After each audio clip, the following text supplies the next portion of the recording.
Homer led the league in tackles with 85. The deep ball for Darius Prince, and Philadelphia's on the board first.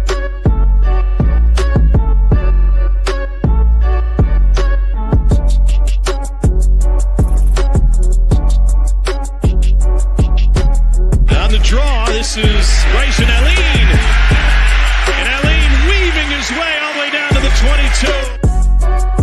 10-yard line, 5.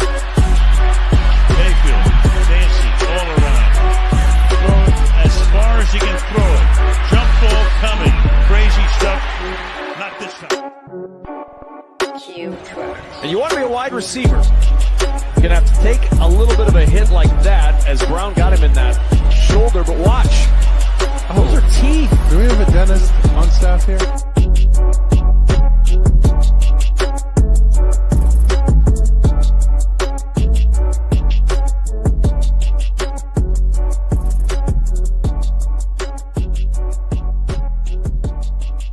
All right, we're back with another episode of Around the Indoor Football World.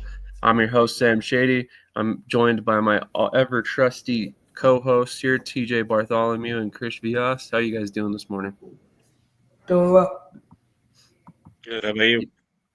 Doing well. Looking forward to talking about some indoor football, arena football. Plenty to talk about today, as we all know. We'll go ahead and get into the IFL first, and then we'll circle back and come back to the AF1 and then the NAL. So we'll go ahead and start right off with quite a bit of news, actually. So one thing I don't think we discussed last week was the signing of Riverius Rivers by the UFL's Memphis Showboats. So let's go ahead and kick off right there. I mean, Krish, were you? I don't want to say surprised. Surprised is probably not the right word here, but were you expecting Rivers to get another opportunity outdoors? Absolutely. Yeah, no. I mean, I saw him last year. I think he's one of the, I can say, top 5 DBs I've ever seen come and play us. He's amazing. Like, his technique is amazing. The way he carries himself on the field. You know, like, I even had a chance to speak with him last year after the game, and he was saying, like, I make, $175 a week, after tax. He's like, I don't do this for the money. I do this for the love of the game. And, like, his mindset and, like, the way he wants to elevate the people around him, he's going to go far places. So he's a good athlete. I'm really happy for him. And I think, for all the guys who say I'm too good for indoor football, like, no, you're not, So it's good. Indoor football is a great platform, and it just shows why the IFL is, the number 1 league. Definitely can agree. I mean, they're elevating players at a higher rate than any other league. So, I mean, if we're talking strictly based off that, there is no debate. And quite honestly, I don't think there's much of a debate. Otherwise, as we've all talked about on here before, do we think they're perfect? Absolutely not. They've got their issues just like every other league. But at the same time, when you're looking at across the scope of indoor football or arena football in general, it's hard not to see the IFL as the top league, as of right now and probably going into the near future at the very least. TJ, I'm curious what your thoughts were on Rivers signing with the Memphis Showboats.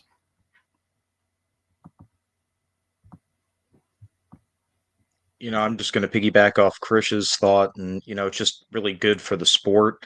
It shows that there is, a platform, and there are people that watch that can elevate you to the next level, and to hear, him say, I don't do it for the money, I do it for the love of the game and everything else. I mean, that's half of the battle really, is getting guys that just want to come and play for the love of the sport and the opportunity. And it just shows, man, you enter with the right mindset, anything's possible.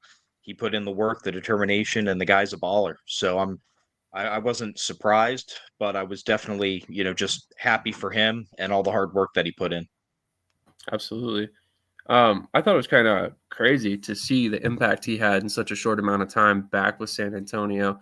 I think he only played 1 game, and he had like 5 tackles, a couple pass breakups, and an interception in that short time. So, just kind of amazing to see how impactful he really was in such a short amount of time. But not a huge surprise. We're talking about the reigning IFL Defensive Player of the Year.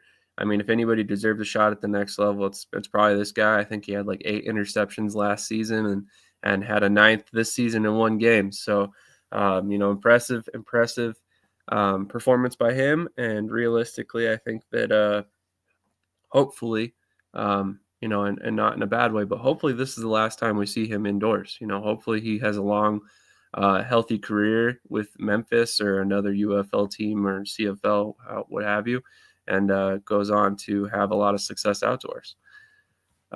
Another big move that recently kind of turned some heads, I know in our group chat at least, Chad, if you're watching, I apologize for this, but Victor Leventritt was signed by the Fishers Freight after their previous kicker was 8 of 16 on extra points and 0 of 2 on field goals. He also missed 3 extra points in a 3-point loss to the Massachusetts Pirates. So definitely a situation where there needed to be a change made. And he's a new 2 indoor kicker that was released, but at the same time, coaches don't really have time for that. So, it's one of those situations where it was time for them to make a move. But Krish, Victor probably better than anybody else here. So let's go to you first on this one. Yeah, he was at Nashville. I would love to speak with him and understand his decision making. To come over to Indy.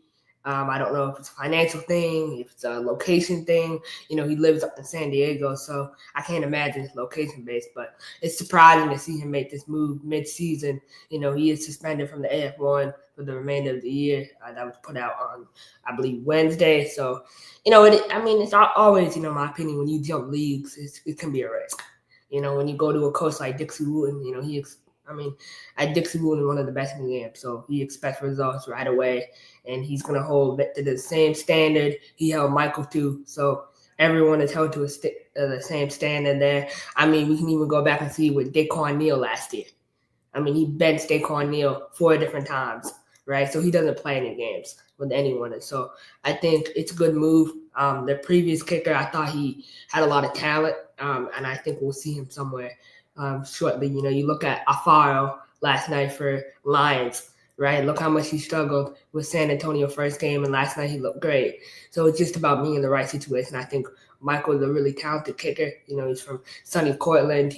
I hit at a 58% clip in college, so he'll find a place for sure. A lot of good information there, man. You really knew who Michael Balaga was, so that's glad to hear that. Looks like you did your research this morning. TJ, are you surprised to see so many kicker changes this far into the season? You've got Massachusetts signing Joshua Gable, you've got Jacksonville making a change, you've got Fishers making a change. You're our resident special teams expert. Is this a surprise to you at all?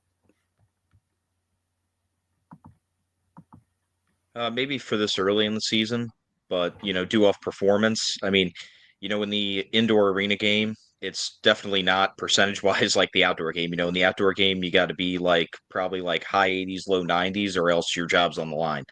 In arena and indoor, it's probably more around that 60% range, 65% range on field goals for sure, and probably 75% of your extra points. Compound that specifically with the kicker we're talking about, missing 3 extra points in a 3-point loss game, and he was struggling before that. It makes sense. I remember back when I was with Reading, we had our kicker. He was there for a few years. He had a 2 or 3 game slump. We purposely brought in another kicker, not necessarily to dump him and pick the new kicker, but just to kind of light a fire under his belly.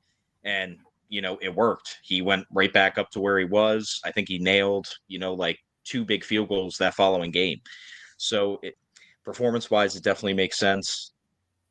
Again, 50-50, 60-40 is good, but when, you're missing more than you're making, your job's on the line. That's pretty much any kicking gig. Agreed.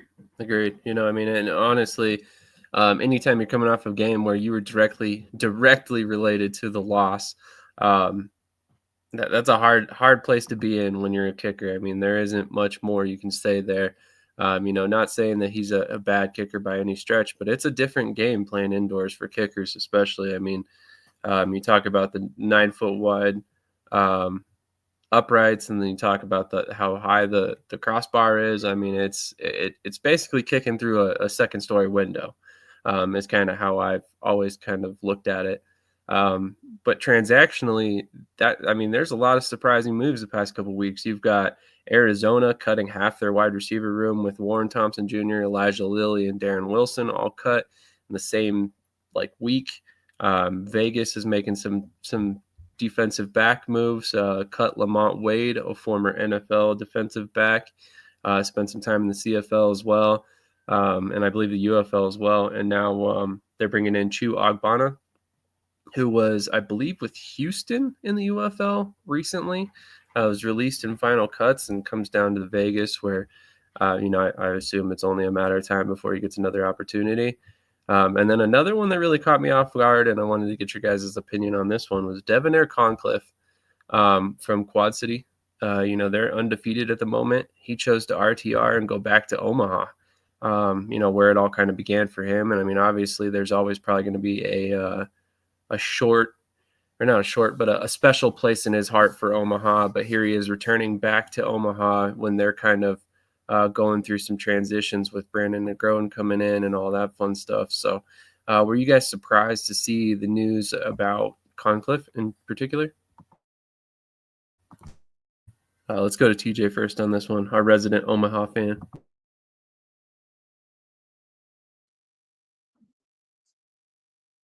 No, I mean, I wasn't surprised, especially with the way they've been, I'll say struggling a little bit, especially coming off that loss. They're going to try to find anybody and try and get back on track, get right. I'll go into depth a little bit more when we hit the NAL segment, but I definitely have some thoughts on the whole Omaha situation as a whole. There's a lot to unpack there, and we will definitely spend some time unpacking it for sure. Krish, what are your thoughts on all those wide receiver moves? The defensive back for Vegas, and then also Concliffe. Yeah, I think we go again like Lamont Wade. He was a starter at Penn State, right? And so that speaks to how competitive the IFL is. I had an opportunity to get to know Chu Ogbonna back in July. We had a couple calls. He's a great kid.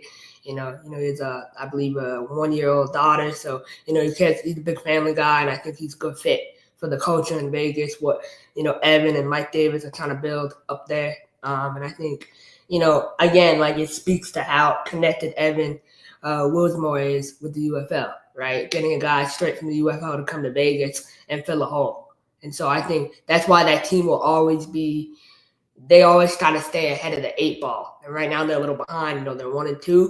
But I wouldn't panic. I still think they have a long season ahead. He's always going to find high-level guys that fit what they're trying to do. And then Devonair Concliffe, he was amazing last year with Duke City. Amazing. He really carried them through a lot of games. Coach Negron getting a weapon like that with Troy Evans in the slot, that's it's the possibilities for him in the NAL. He's going to take the NAL by storm. Talent-wise, he'll dominate the NAL. So I think that's a huge move. And then Arizona, I think teams sometimes they need to change the pace. Maybe offensively they wanted to try something new. Maybe they have too much depth. I know a thing about Coach Guy. He likes to be very balanced across the board. So if one position group is lagging behind, he's going to make a change to make sure everything is balanced across the board. And that's why they're always, competitive and dominant. So it makes sense. That's fair. And then couple more transactions here that I don't want to say surprised me, but man, Massachusetts went and did it again. They brought in 2 very, very premier players at defensive back. They lost a couple to short-term IR I should say. CJ Holmes is on season-ending IR. But they brought in Destin Mack and Ty Smith. Both have come in from the outdoor game. We'll go to Krish first on this one. How excited are you to get that type of level of talent to replace the guys that are injured currently? That's why we got the best GM in the league. We don't I mean, we don't sign anyone off the street. We sign the best of the best. And getting Ty Smith, from the NFL, like I was watching his highlights last night. I'm so excited to have him part of what we're building. And he's another veteran presence. CJ going down is huge. CJ's a great leader in the locker room. He's a great guy to be around. He's very, electric. He has a lot of good energy. And I hope he comes back stronger. But D. Lou, our other DB, Donnie Lewis, number 2, he went down too. He's on short-term IR, so he'll be out for like 3 weeks, probably after the bye. But we just needed depth, and I think we got 2 of the best. I mean, Destin Mack, he can play too. But I'm excited to see Ty Smith. I think Ty Smith is going to be that great, maybe in that linebacker DB hybrid. That's what we need. We have another kid playing that linebacker DB hybrid, Sal Lapoli, number 21. So they might switch out. So it'll be good. I'm excited to see Ty Smith. I think he's going to ball out for us. Versatility is key, even more so indoors than outdoors, I think. So having that ability to have a player that can go both ways and play, defensive back and linebacker is huge for this team. So, just another of the stereotypical Massachusetts moves, and I don't mean that in a bad way. They're always ahead of the curve, like you mentioned about Vegas. Their short list is essentially a bunch of UFL and CFL cuts, so not a surprise entirely to see either one of these guys there. But it's just amazing how they just keep it moving there, and Massachusetts doesn't seem to phase them when they lose a guy at any point. So good on them for being so prepared. Couple quarterback moves to get to that I think are fairly big ones. The first one that was kind of on my radar that I'm excited about, and I'm curious to see how big of an impact he has early in his time there. But James Cahoon was signed by Iowa, who have had some quarterback struggles, as we've talked about the past couple weeks. Let's go to TJ on this one. I mean, are you surprised to see yet another quarterback coming in for Iowa at this point? And what do you know about James Cahoon so far?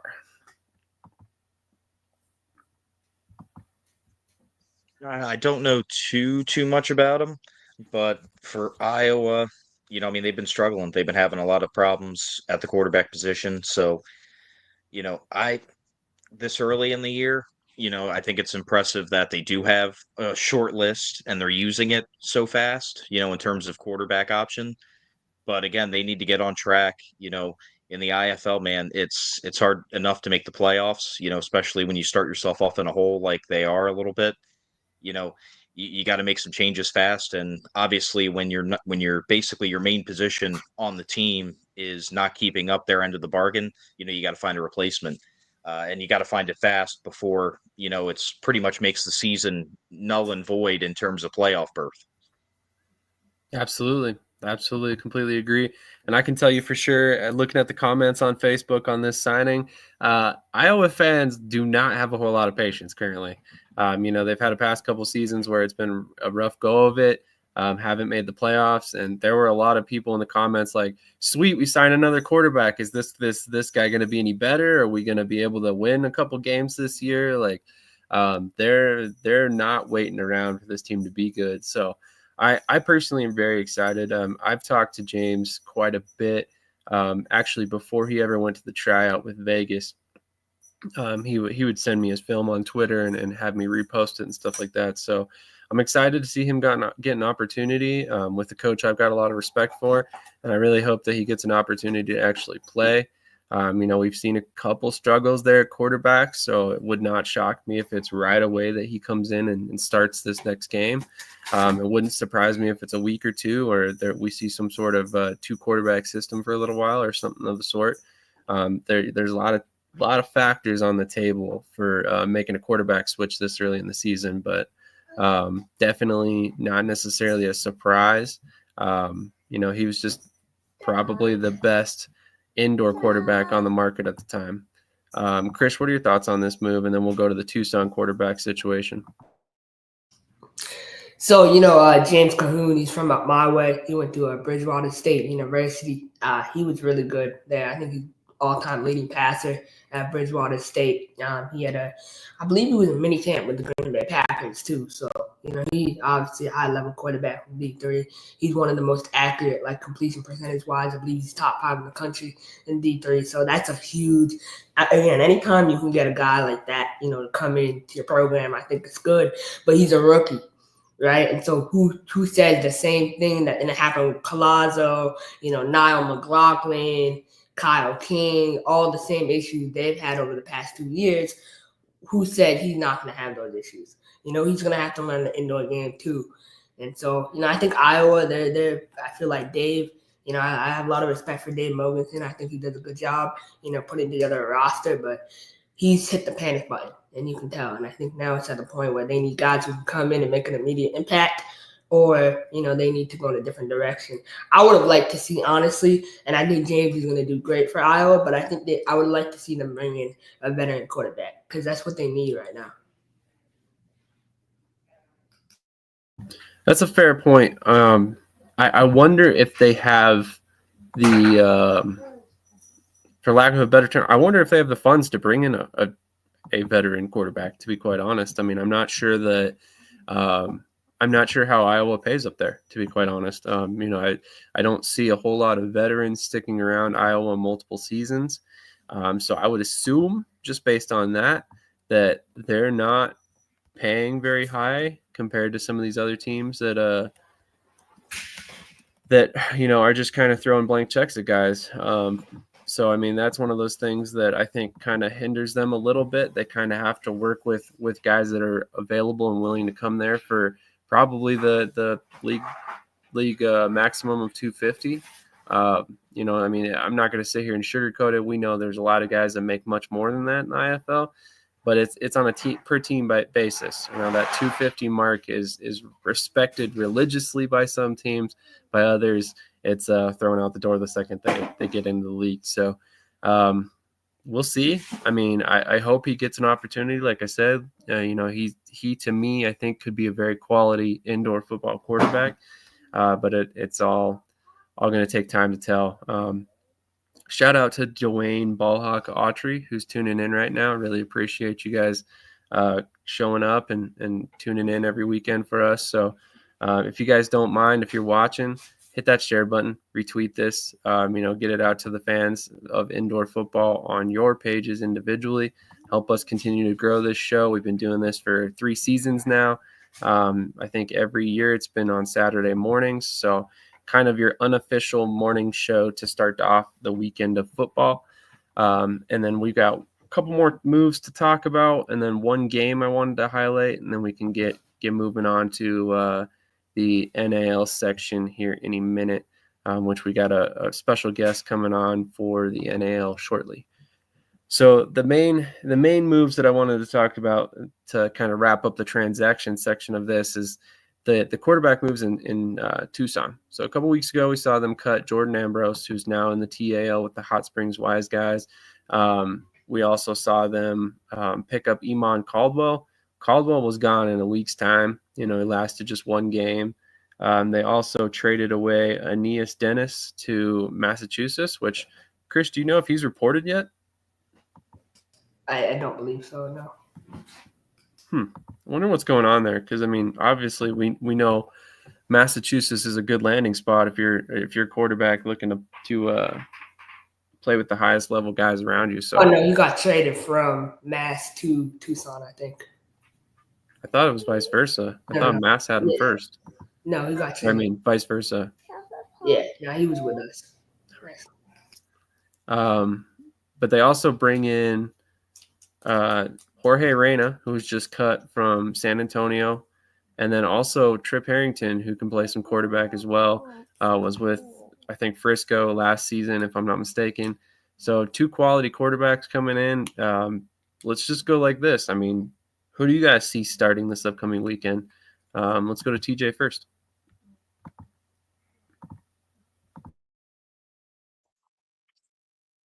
I see Reyna starting, just because he brings experience. He's been with the Strike Force, the Rattlers, and I believe with Vegas last year. So he definitely brings a lot of in-league experience. He's been around the league for a while, and I I just see him winning out if there is, presumptive competition. I see him being able to just pull ahead based off of the different rosters and realistically championship based rosters that he's been on. Absolutely. Krish, what are your thoughts on this one? I mean, we know Billy Back. We know he loves to throw the football. He threw it 24 times last week with Iman Caldwell in his first week. So Jorge Reyna, when he was in Arizona last year in 2023, he threw the ball 78 times in 3 games. So he's perfect for what Billy Back wants. So that's a good move. Don't start. That's a good point. I mean, Reyna is definitely one of the pass-first quarterbacks in the IFL, which is kind of a dying breed. They typically go for run-first guys. Oftentimes guys that can play multiple positions as well. So, kind of an interesting quarterback room, I think, at this point. But, if you wanted to switch things up and go to a team or a quarterback that can run the ball as well, you have Trip Harrington there. That dude's super athletic, plays some wide receiver, plays some other positions as well. So I think these are a couple quality moves for Tucson, and ultimately, hopefully, they can find a groove now that they've got some veteran quarterbacks there. So before we get into picks, there's one game that sticks out to me as the game of the week, and I think this is one that's kind of flying under the radar right now. But to me, it's about coaching, right? So you look at the Fishers and Bay Area game, and it's a competition between the two coaches that led the Bay Area Panthers to the championship in 2023. You've got Dixie Wooten's offense versus Rob Keefe's defense in Bay Area. So let's just go ahead and start right there. Looking at the storylines, I think this game's kind of a perfect example of one of those games that the IFL needs every week. But TJ, what are your thoughts on this game, and who did you pick to win this week? Yeah, I think it's going to be a 5-star matchup. Hopefully I'm right. Because, realistically, it should be the game of the week. It's going to go down to the wire. But I did pick ultimately Bay Area to come out ahead just because of Rob Keefe, in his resume, both as a player, winning championships as a coach in multiple leagues, leading multiple teams to a championship, both as a head coach and as an assistant coach. The man just bleeds excellence. Not take anything away from Wooten, because he is also, he's won championships. He's also, has a great storied career. But I just give the advantage to the Bay Area Panthers and Rob Keefe in this one. They say defense wins champions, right? Or championships. So we'll see if that's true in this one.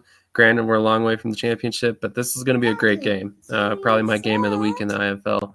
Krish, what are your thoughts on this game? We'll do picks real quick, and then we'll move on to the NAL section. Yeah, I think you look at this game, you look at Bay Area, they rank number 14 out of 14 in defensive rushing percentage, but they've also they've been ran on 88 times in 3 games. So, it's kind of a higher output. The other teams have only been ran on 52 to 62 times, so it's uneven. It's kind of hard to see, but I like Bay Area. I really do. I think we underestimate Josh Jones, and I think he's starting to get his groove back. This new system, not a new system, but a new team, and I like Bay Area. I think it's Indy. I'm excited to see who they start at quarterback. I think they go and start Keegan Shoemaker this week. Keegan Shoemaker from Sam Houston State. He can ball. He's a baller for sure. So I think they're going to move on from Jai Wright. I think Jai Wright is good, but they realize, the offense Dixie wants to run. He wants a dynamic offense that can run and pass. And I think Jai Wright, he's not your pass-first quarterback. And I think Dixie knows, down the line, you need a pocket pass and you need someone who can go the distance. So I like Bay Area to win this game for sure, no doubt. So.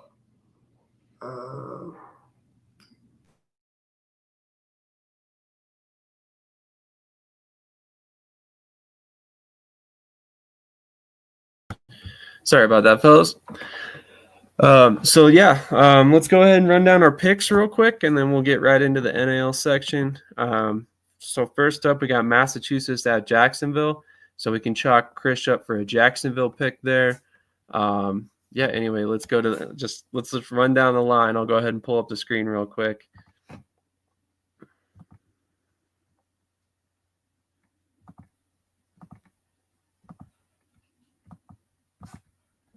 There we go. So I'll just have both of you guys kind of pick games. We'll start with Krish and then just work our way down to the bottom and move through the week. Yeah, so first game, Mass at Jacksonville. I like my boys anywhere, anytime. Anyone who wants to blow can let me know.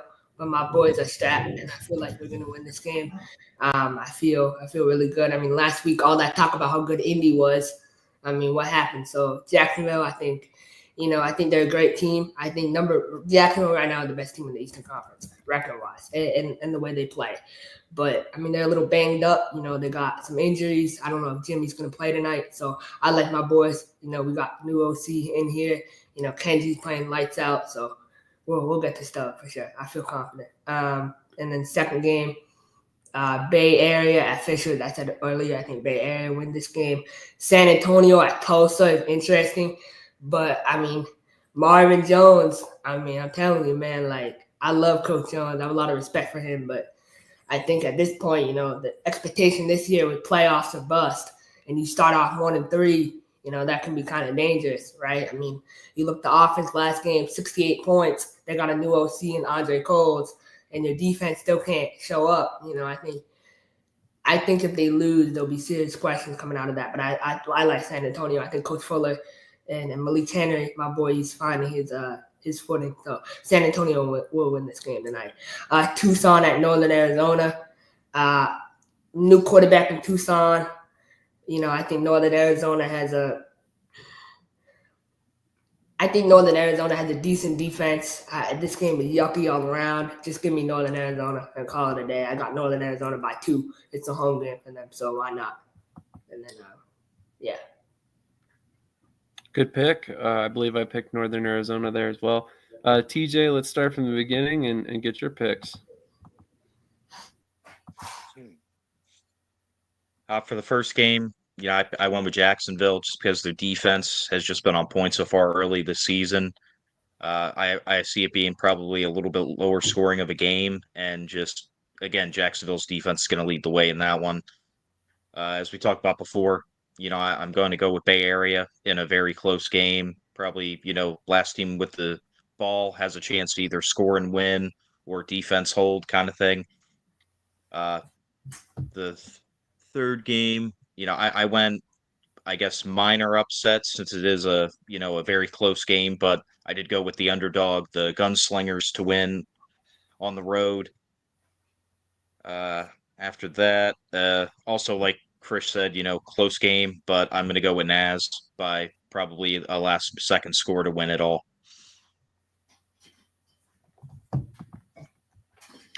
Awesome. Well, in that case, we'll go ahead and transition over to the NAL, hit a quick commercial, and we'll be right back with a special guest from the NAL, one that I'm very excited to have on. Krish, I think you've had him on for an interview at one point, right? Yes. Very nice. Krish is always kind of ahead of the curve when it comes to the interview circuit, so not a big surprise there. A quick word from our sponsors, and we'll be right back.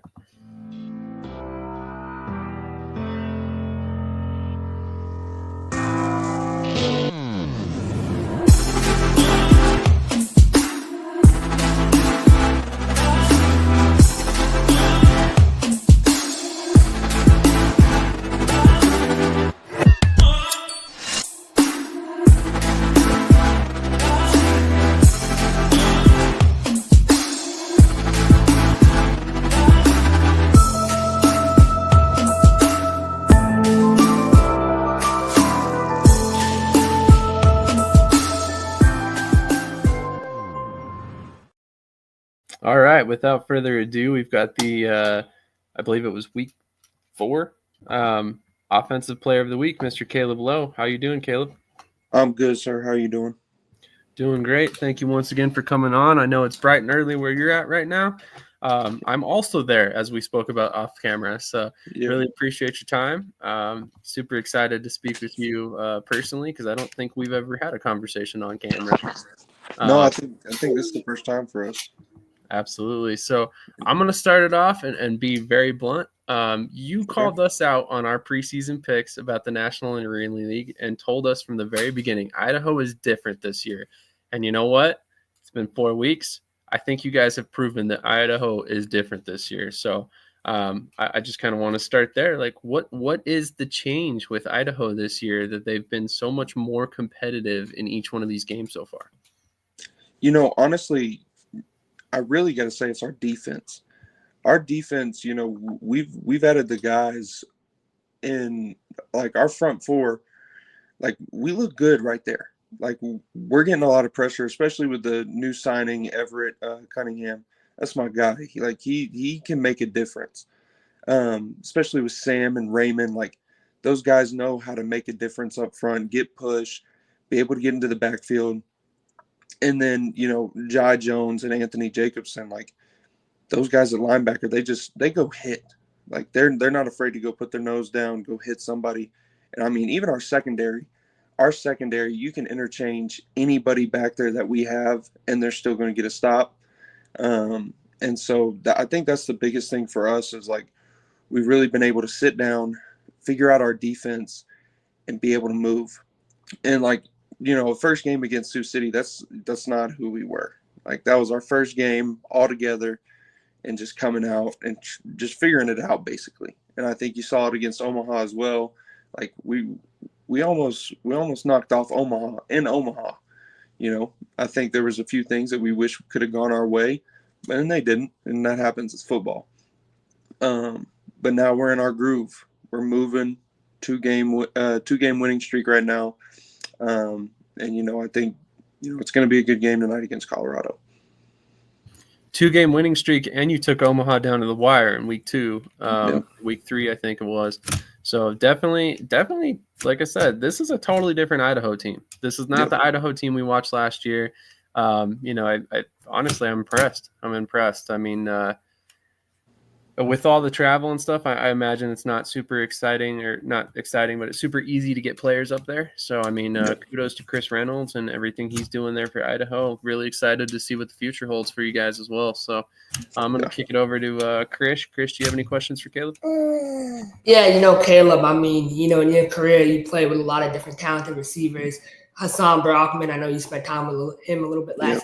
Murillo, Josh Crockett in Tulsa, Zeke Robinson in Rapid City.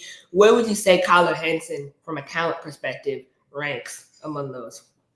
Oh, man.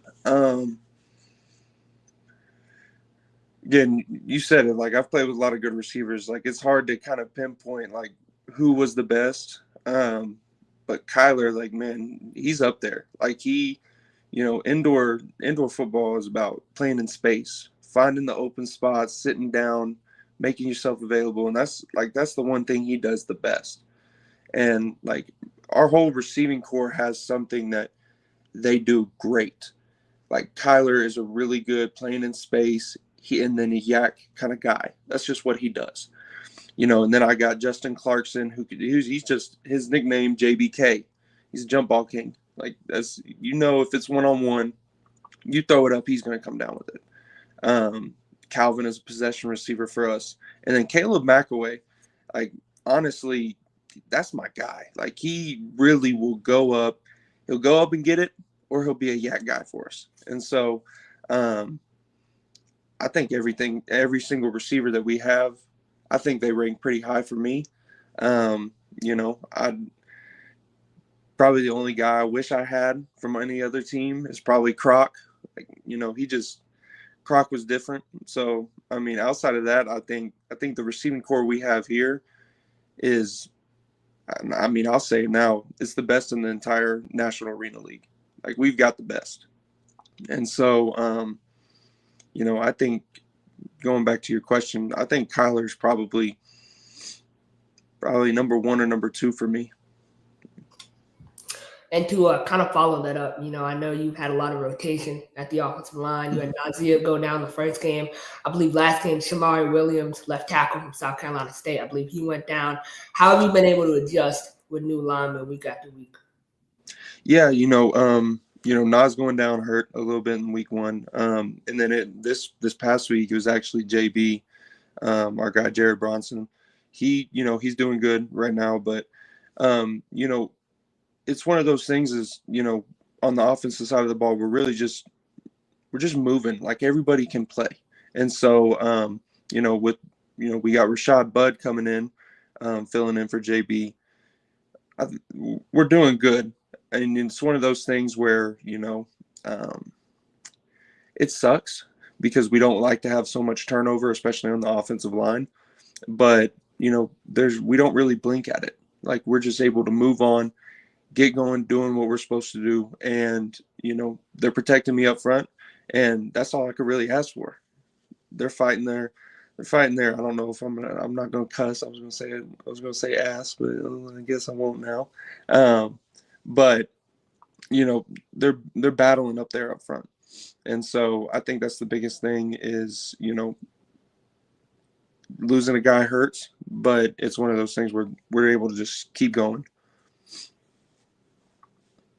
Absolutely. TJ, do you have any questions for him? Yeah, from playing outdoors to indoors, what would you say was like the biggest or hardest transition in terms of playing and scheming style? Honestly, it was just the speed of the game, because at the end of the day, it really is just still football. It was just the speed. Like that's the biggest thing. Everything happening like outdoor, you probably get about 4 to 6 seconds. Indoor, you're probably about 2 to 3 seconds to throw the ball. And I think that was the biggest adjustment for me. But, now this is my 3rd year, now figuring it out and everything. Now the game's starting to slow down a lot more. And so, the speed isn't a big deal anymore. But I would say for anybody who, has never played indoor, that's the biggest thing. It's just the speed of the game and how quick everything happens. Makes perfect sense. I'm sure that's a bit of an adjustment, but out of your opinion, do you believe that playing indoors makes you a better outdoor quarterback because of that speed? I would say so, honestly. Because the receivers, they're moving so quickly. The DBs are closing off routes that are supposed to be coming open. DBs they're just taking away windows so quickly. Outdoor, you got so much more room. They're not taking it away, so you're able to see things a lot quicker. Outdoor and indoor, once you play for a while, it starts to slow down, and you're like, okay, this is easy now. But yes, I would say it should make you a better quarterback for sure. Absolutely. We got a comment here. Dude, we all love Crockett here in Tulsa. Caleb is 100% right about what Crockett is as a receiver. Yep. So gotta love that. Love how the connections all work. You've kind of bounced around a little bit, and I mean no disrespect when I say that, but how do you go about building a relationship with your receivers in a new city each time you change teams? I think it's one of those things that it's just team bonding at the end of the day. And I made a joke the other day. My guy Khalil Stewart, this is my 2nd season with him. This is my longest tenured teammate that I've ever played with in indoors so far. Like I've played with him for 2 years now. And him and I, we're like this. Like we're just there with each other. And so it's just team bonding, just getting to know everybody, understanding how their mind works, how, because when outside of the game, how their mind works and how they are and stuff, when you're in the game, it makes everything a lot easier because y'all almost start to think alike.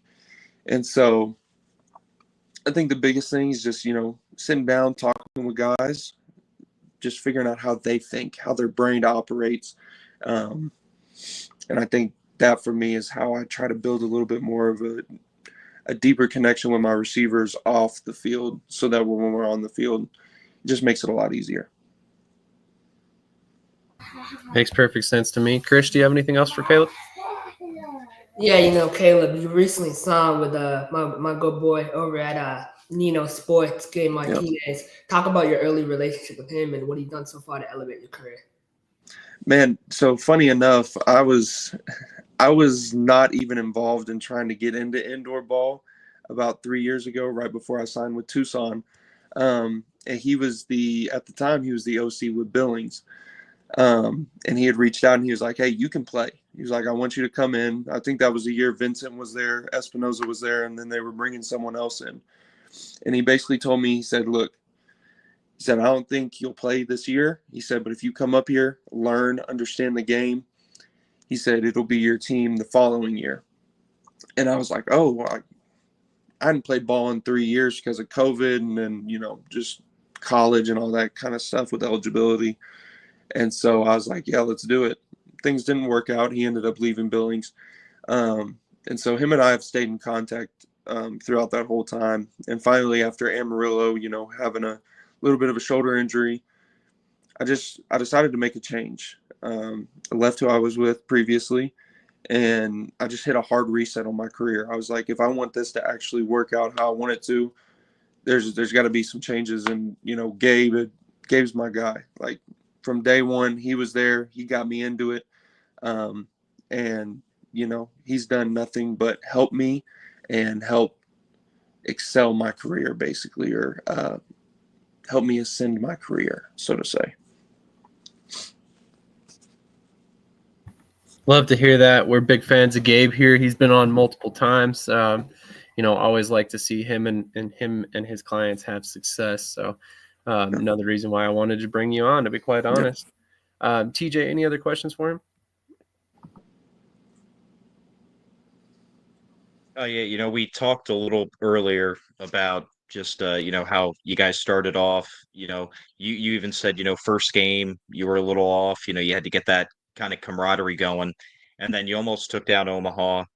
So realistically, super close to possibly a 3-1 mark, maybe even a 4-0 if you guys had a little bit more consistency with each other going into game one.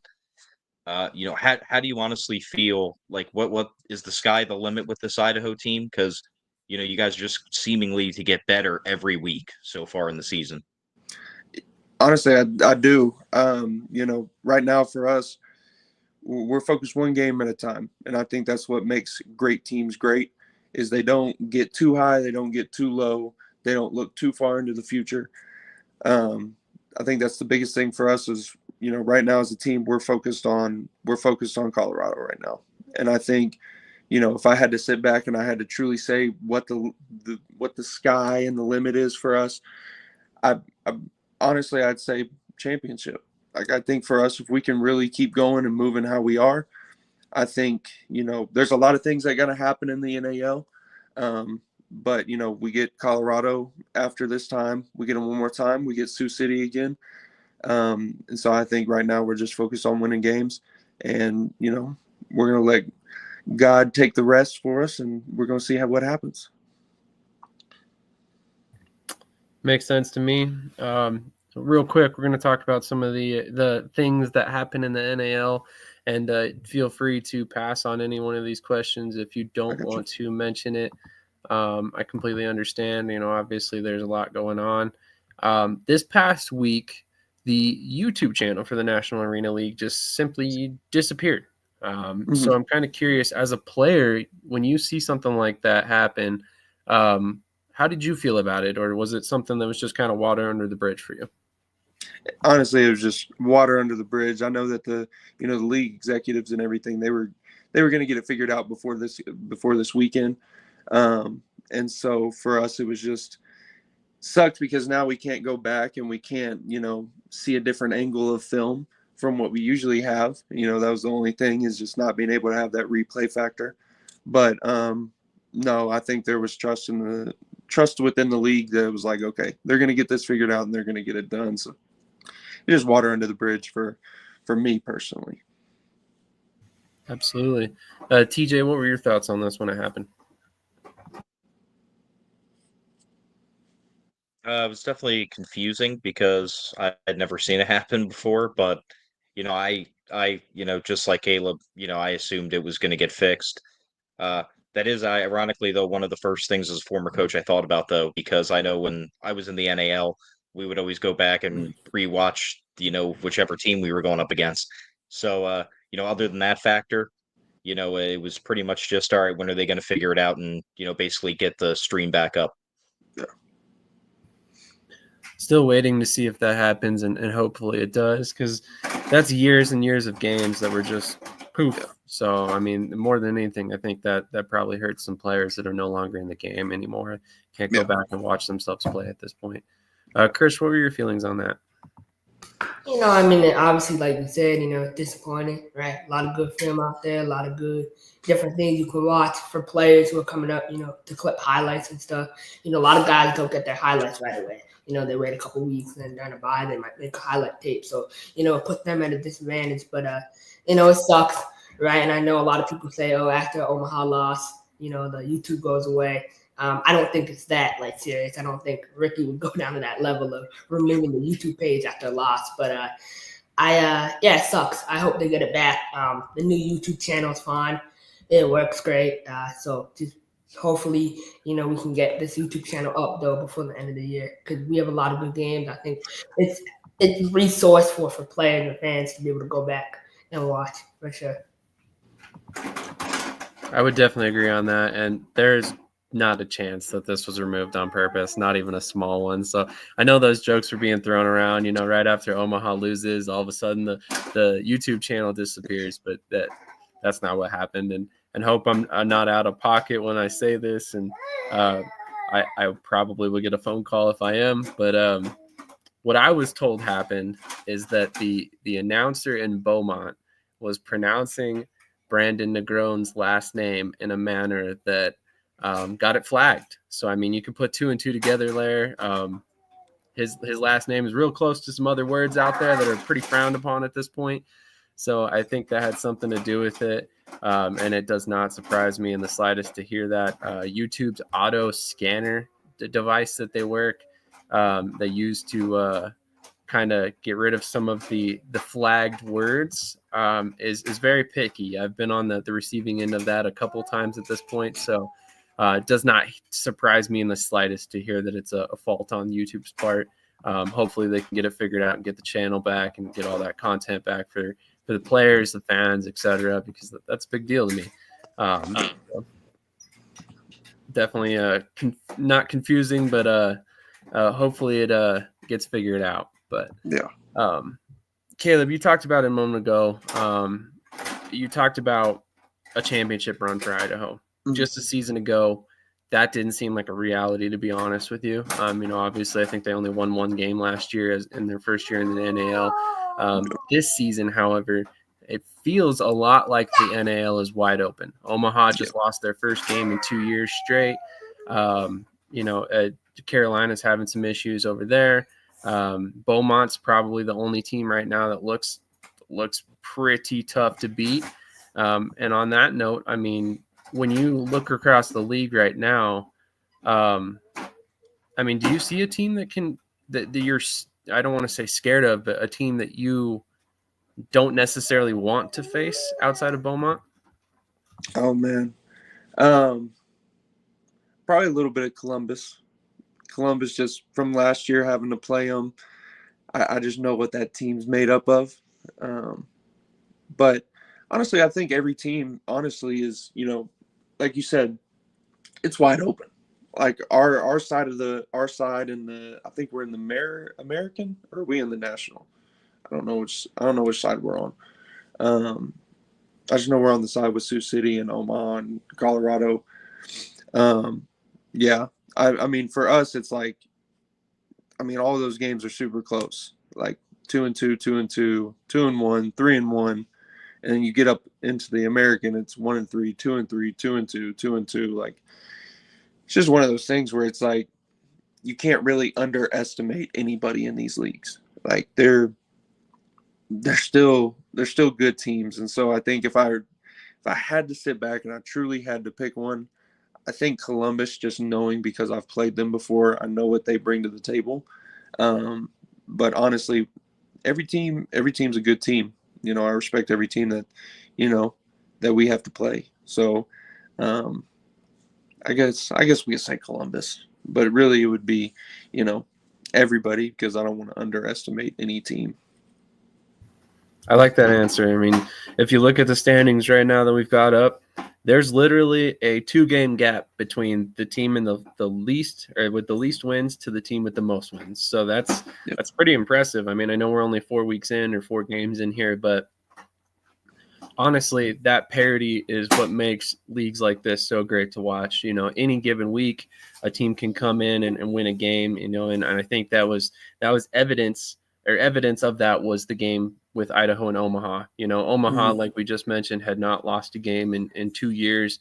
Idaho comes in, plays them, and if not for a late second or a last minute penalty, Idaho might have won that game. You know, and then we're talking about a 3-1 Idaho team versus a 3-1 Omaha team, which might be 2-2 right now. So it's awesome to see realistically, because I think the NAL this season is more competitive than it's ever been in recent memory. And I mean, no shade against the NAL in years past, but there's definitely been some teams at the top and some teams at the bottom. But this year, it just doesn't feel that way. It feels like it's a lot more even playing field, which makes it fun to watch, right? Like that. Yeah, that's what you want out of a league. You want every game to be almost playoff implications. Basically, that's what makes football, and that's what makes this league fun. Is like for us, we know that every single game coming up here, like it's playoff implications. Like we gotta win, and so I think that's the biggest thing for us. Is just like what I was saying earlier. Just focus one game at a time. Worry about the opponent that you have, and you know we're gonna let God take over the rest for us. I love that for sure. Caleb, man, thank you so much for your time this morning. I don't want to keep you too long, so I really appreciate you coming on. Would love to have you back in the future for a longer form interview if you would like to come back on. And best of luck tonight in Colorado. I mean, I'm pulling for the Spartans just a little bit, but I hope you have success as well. Hey, I appreciate you. Thank you for having me on. And yeah, for sure, whenever we can get a interview going, we'll for sure get it going. Awesome. Thank you so much for your time once again, and best of luck tonight. Yes, sir. Y'all have a good one. Absolutely. Talk to you later, buddy. You too, man. Good luck on the season. Appreciate you. Are you done talking to them? Not right now, bud. That was quarterback Caleb Lowe of the Idaho Horsemen, most recently the player of the week for the National Arena League. Heading into tonight, it's kind of an interesting storyline, and I wish I had asked him this question now that I'm thinking of it. But he gets to go up against a player that he considers his mentor in Andre Sale on the other side. So kind of an interesting little side storyline to this game. You got Idaho versus Colorado in Colorado, their first regular season home game at the Denver Coliseum. I'm really excited to see what the crowd looks like this week. I'm not going to lie to you, it looked sparse last week against the Las Vegas Kings, which, you know, it's an interleague game. Maybe there's not as much hype. Maybe they didn't put as much money into marketing that game in particular. But realistically, what Colorado has built this season is very exciting from a Colorado native. I'm excited to see exactly how far they can go with this, and excited to see what Andre can do. You know, he's a friend of the network here, and somebody that we've always kept in touch with. Has always been a great guy, and I look forward to getting him to see him play in person very soon. But let's talk about last night's game. Last night's game was could honestly be the game of the week for the National Arena League already. Was just a great game all the way down to the wire there. Columbus literally had an opportunity to win it with seconds left on the clock after Beaumont scored really quickly on their final drive. Let's just go ahead, just get your guys' thoughts. We'll go to TJ first on this one. Yeah, I mean, let's just be honest. Beaumont is one of the, if not the top team right now, one of the top teams to be reckoned with. They took down Omaha, and now they took down Columbus, two of the teams that, are projected going into the season to be, among the best, and they've shown that early this season. So, last night's game, it was definitely a good one to watch. It was back and forth. Beaumont, you kind of thought that they kind of let Columbus back in and take the lead on them because they had a 2-score lead for a little while there. But right down to the wire, man, their defense held. I also like the trend that you're seeing just overall in the NAL in terms of letting wide receivers and secondary play. They're not being super flag happy. Some people are complaining about it, but man, I love it because that's real football, man. Let them get a little handsy, as long as it doesn't go overboard or you're straight up ripping a guy down to the ground or, pushing him off on the face mask. They're letting him play, and I love that. But yeah, definitely a game of the week in consideration. I know it's, the only game so far this week, but it was definitely a good one right down to the wire. And kudos to Beaumont, man, because they are figuring out ways to not only win, but win amongst the best early on this season. Yeah, after last night, 3-0, and shout out to Luke Miller on Twitter. He actually pointed out who they've beaten so far this season. They beat the National Arena League runner-up in the championship game last year in Sioux City. They beat Omaha, and obviously they were the first loss for Omaha in 2 years plus. And then they turned around and beat Columbus, the AIF champion from last season. So and they have an insane run of wins at home as well. So just another reason why Beaumont is quickly becoming probably the top team in terms of talent and the level of performance so far this season. Only undefeated team left in the league, so definitely a factor to consider there as well. Krish, what were your thoughts on this game? I know you're kind of I don't want to say a closet Beaumont fan because you're pretty vocal about it, but you definitely like to watch Beaumont play. Yeah, I find it funny. You see all these, analysts, quote unquote, on Facebook, on Twitter, all these people that shit on my rankings. I don't hear anything now, because I rank Beaumont third. I really do the scouting shit at a high level. But I think Beaumont is amazing. I told you about that Carl Robinson kid. 77% completion percentage, playing indoor football through 3 games. Kid at 70 passing attempts. Like, how can you not be impressed with that? He's playing at such a high level.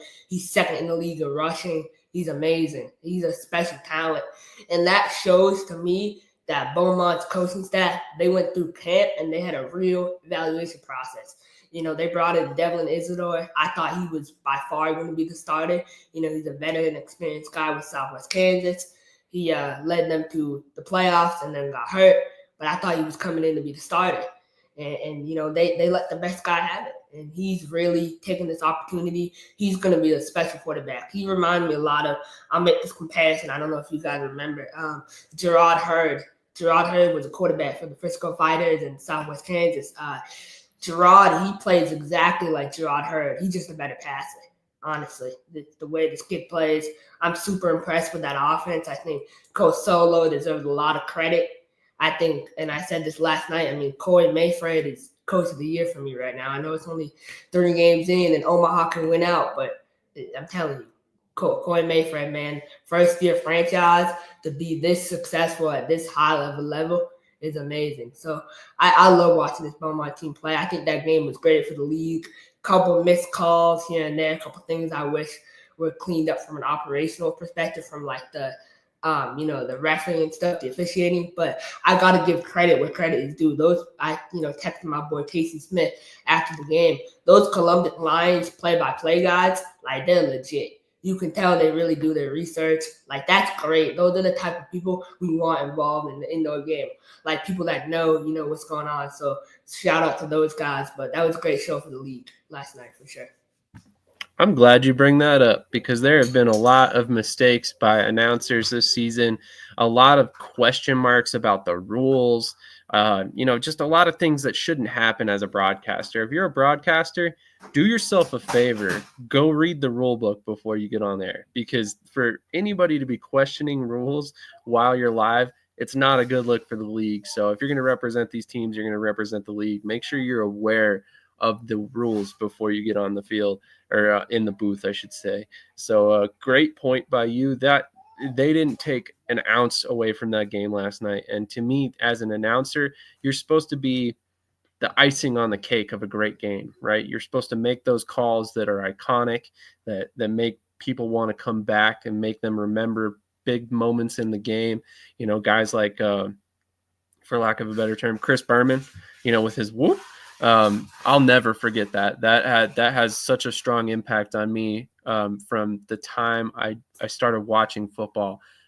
Just a million different ways that you can really kind of make your impact as an announcer. And I think that was huge last night. I mean, and then like you said, it was just a great game to watch. Back and forth action all night long.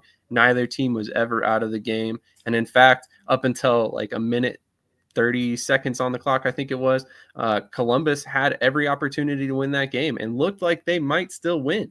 If not for a 2-point conversion on that Beaumont touchdown, they might have still won the game. It just, there's a couple plays that fall a different way, and all of a sudden we're talking about Columbus winning that game. So great game last night. And like you said, Krish, credit to you, the National Arena League needed a game like that. I know there weren't as many people watching due to the YouTube channel situation, and I hope a lot of people go out and realize that game was on the Columbus Lions YouTube channel. So if you have not watched it yet, please, by all means, go do yourself a favor, watch that game. You will not be disappointed, I assure you.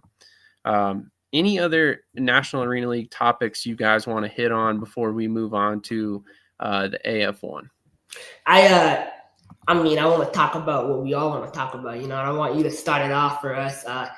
Let's talk about the Carolina Cobras, an organization we once all loved and called ours. So. No, you're not wrong. Carolina's definitely having some issues. We talked about it last week. There was some whispers, going around about the pay situation, some debts that are unpaid, some situations you never want to hear about in indoor football, and how it's affecting the players. We saw a mass exodus of players right after Brandon Negron left. And from what the sounds of it, there's been a couple more guys that have left. They just haven't been formally released yet. And there was some big questions just 2 days ago, if Carolina would even be able to play this upcoming game against Wheeling. To our knowledge, reports close to the situation are that Carolina has made it, or was on the road to Wheeling as of last night. They had the entire roster that they needed to go ahead and play this game. A lot of guys were brought in kind of last minute, so we'll see exactly how they compete today. But there is going to be a game. There is going to be a Carolina Cobras team there, and to our understanding, it's not necessarily a bunch of scabs that came in to replace guys that weren't going to play because they weren't getting paid. So that's always a good sign. So, let's go ahead and kind of unpack that. You saw a report a couple weeks ago that the Cobras are still in debt to their merchandise provider, about $21,000, which dates back to last season. There's other debts that are out there that have kind of come to light recently. So there's, obviously some questions about the longevity of this team moving forward, but it sounds like the league might have stepped in and kind of made sure that Carolina was going to be able to make it to this game at the very least. We'll see how hands-on the league will be going forward, but I personally believe keeping Carolina running, at least for the rest of the season, is in the league's best interest. You lose another team, that's a hit to the league in terms of their image. On top of that, there's so many reasons why you don't want to have to lose Carolina mid-season and then have to rebuild the schedule again, and find multiple different fixes for this situation. So definitely tough for all parties involved to kind of stress about this last minute, and then kind of go into the game not knowing what's going to happen. But reports were yesterday that they were on the road and headed there. So big turn of events for the whole situation, because just a day ago it was like we weren't sure if this game was even going to happen the way it's scheduled. So I'll go ahead and kick it back to you, Krish. What are your thoughts on this situation? And in your opinion, how close did it come to Carolina not playing? Right. So, I used to be so prideful about the Cobras. I would wear my Cobras hat every day. I had a jersey. Now I don't even want to touch that thing, man. It's disgusting to me. No, honestly, I've been, communicating, and I won't share a lot of details, but, when dudes aren't getting paid, it's a bad thing, right? And I think, Brandon Acard and the NAL leadership, You know, and I'm saying like leadership in terms of like the top of the league, you know, the people speaking for the league. The lack of transparency has been insane to me. Like, it's really, I said this last week too, but it's bad. It's really bad. And, you know, he likes to use the saying, makeup on a pig. Though, I mean, the only substance I see on the pig is blood at this point, you know? I mean, I'm just being honest. I think it's really bad. The organization can't even put out a statement when the girl leaves. Like, come on, really? Like, that's so bad. And we've lowered the level of standard and expectation for this league to the ground. Like, the standard we hold the IFL to is high, but for this league, it's bad because the bare minimum is the team shows up and plays the game. That's the bare minimum at this point, right? And it's sad. It's really sad. And so, you know, I hope, you know, that Carolina teams can compete. I hope Mike Bonner has his boys ready. I mean, I think we all know what's going to happen tonight. They're about to get smacked. I know Coach Rez is ready for tonight, but I don't know. I don't know why, you know, I mean, like, you know, I mean, I think it's well common knowledge. I'll let, you know, Darren Clark kind of speak his truth when he's ready to.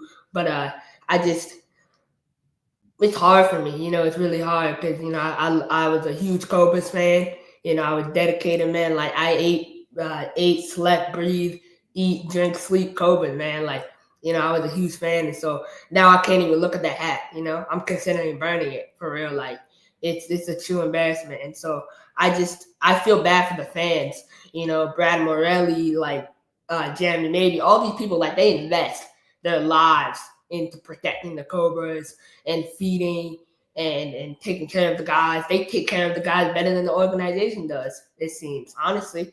And so if you can't provide those fans with transparency, like, that's bad. That's like the FU to them, you know, because they're investing their money and their time and their energy into trying to keep you afloat and trying to keep the organization successful and the players healthy. So I just think the NAL had totally failed on this issue, but it's not. I would say the NAL, but I would say more so the Carolina Cobras organization should be held accountable. And I thought they were in the fold. I got a message saying, I was told by multiple sources, like, it's done. But, you know, I hope they can survive, and I hope the product, if they do survive, it's a product the people of Carolina are proud of. They don't have to win every game. I mean, the original team they had were like, they weren't going to win more than 2 games anyway. So, but still, like, as long as they go out and compete, you know, that's all I care. But I'm sad. It's a sad situation all around. I think we'll have more info on Monday about it. That's all I'll say. So, for sure. I agree. I mean, it's a sad situation for sure, but at the end of the day, that's something that indoor football, unfortunately, I think is always going to be a part of indoor football until we can figure out a way to properly vet organizations, and not just for financial backing that they have heading into a season, but, you know, past debts and stuff like that. And it's tough. You know, there's multiple different facets that you could go down when it comes to a rabbit hole of finances with the team. I mean, you know, that merchandise provider, they were still working for Carolina. So, I mean, who's to assume that there was any issues with that specific account until that article came out with the news, which I would point out there may have been better ways for them to handle that, but it is one of those things where, you know, he wants to get his story heard too. He wants to get his money. Probably better ways to handle it, but it is what it is. But I think his thing doing that wasn't just for him. It was for all the other small businesses the organization has abused and took advantage of. You know, I think I saw a comment last night from 3 small businesses on the post about them playing wheeling.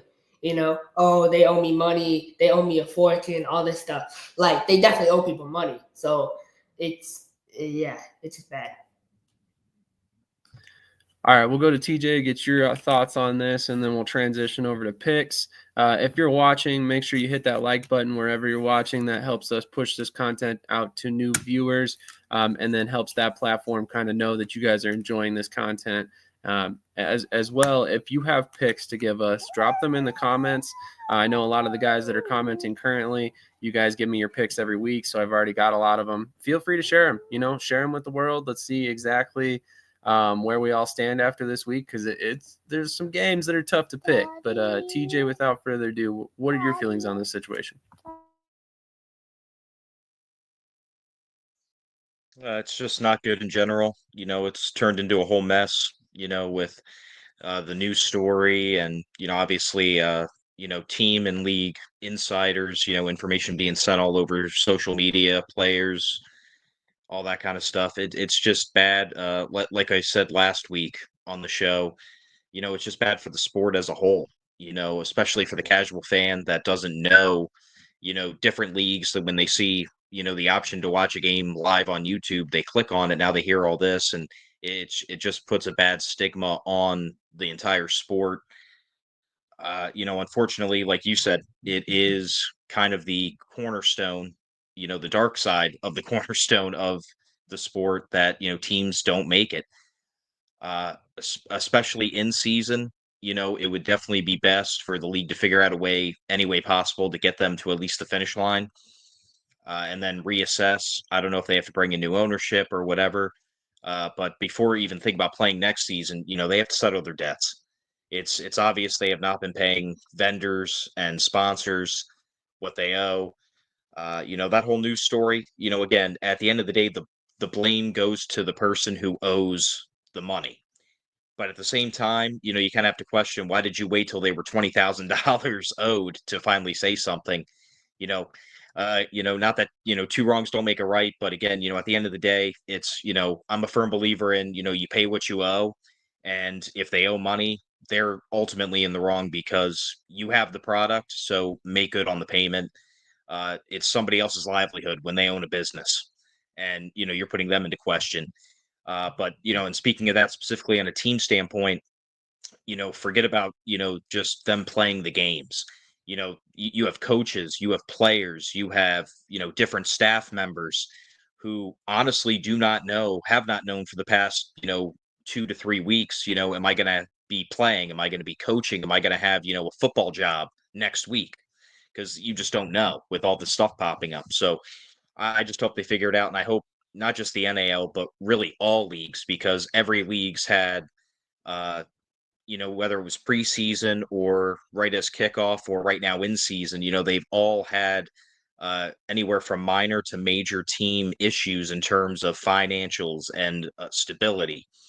I just hope that somehow, some way, a universal vetting system and proof of finances for any owner or ownership group is really start to be enforced, because this year it's really reared its ugly head in a bad way, and it's been all over. It's been taken over the news and social medias. I agree, and honestly, it's too bad because a lot of these people are working really hard to make these leagues happen. Oftentimes there aren't a lot of ownership groups that haven't been in this before that you can just go dig up. There were a few that came into the AF1 this past season, and they're already gone. So, it's one of those situations where experienced ownership groups are great, but at the same time, we definitely need to figure out a better way to kind of look into these things. And maybe it's just an anonymous portal by the league that allows vendors to say, hey, I haven't been paid by these teams, and maybe filter those emails into one singular email that just the commissioner sees, or something like that. There's got to be a better way to do these things. I recently joked that I'm throwing my name out there for a league commissioner title because I feel like, none of these leagues would be worse off with me running it. And that's not a shot to any commissioner. It's realistically just we as the indoor football community need to come together and find out a way to do this better. If we ever want this sport to grow and get back to the point where it was when I first became a fan back in the early 2000s, we have to figure out how to make franchises stable. We have to figure out how to avoid situations where they're not paying vendors, to make sure the sponsorship money is still rolling in, to make sure, bills are getting paid on time and all of this, because until that uncertainty and insecurity go away from the fan perspective, the sport's never going to get back to where it was. And that's what we all want to see, right? That's why all these owners are doing it. They want their franchise to eventually be on TV. They want their franchise to get the notoriety that these teams used to get back in the day when, they were playing on NFL Network and ESPN and all these different outlets that just haven't happened in the past few years. So it's definitely an interesting thought. Go ahead. If you don't mind, if I bring this up, I don't know if you all know. Does the NAL like hand out fines to teams on a week-to-week basis for not like maintaining a certain standard? You know, because for me, I think that I can already point out like 4 teams that should be fined by now. You know, so I think I would like to know. You know, I would appreciate if someone from the NAL can provide some transparency on that. I know they're not used to transparency, but if they want to. Yeah, I mean, to my knowledge, yes. I don't know if it's necessarily on a weekly basis. It might be monthly, but I know there are some fines that are levied at points of time. So I think recently I was talking to somebody involved with the league, and they said they had been fined personally. So that is definitely something that happens. The thing is, in this particular situation, you can fine Carolina all you want. Realistically, all you're doing is compounding the issues. So in that particular scenario, I don't know that necessarily fines are the right course of action, but that doesn't necessarily mean you shouldn't take any action. So take that with a grain of salt. There are some different ways to go about this to where the teams need to be held accountable from the league perspective when stuff like this happens. I think it's a PR perspective, though. It's like, even if you don't fine like a team like Carolina, you just put out a statement. Like, I see my guy, Ricky Burton here, like, he's very transparent. Like, he speaks his mind about everything, and I appreciate that.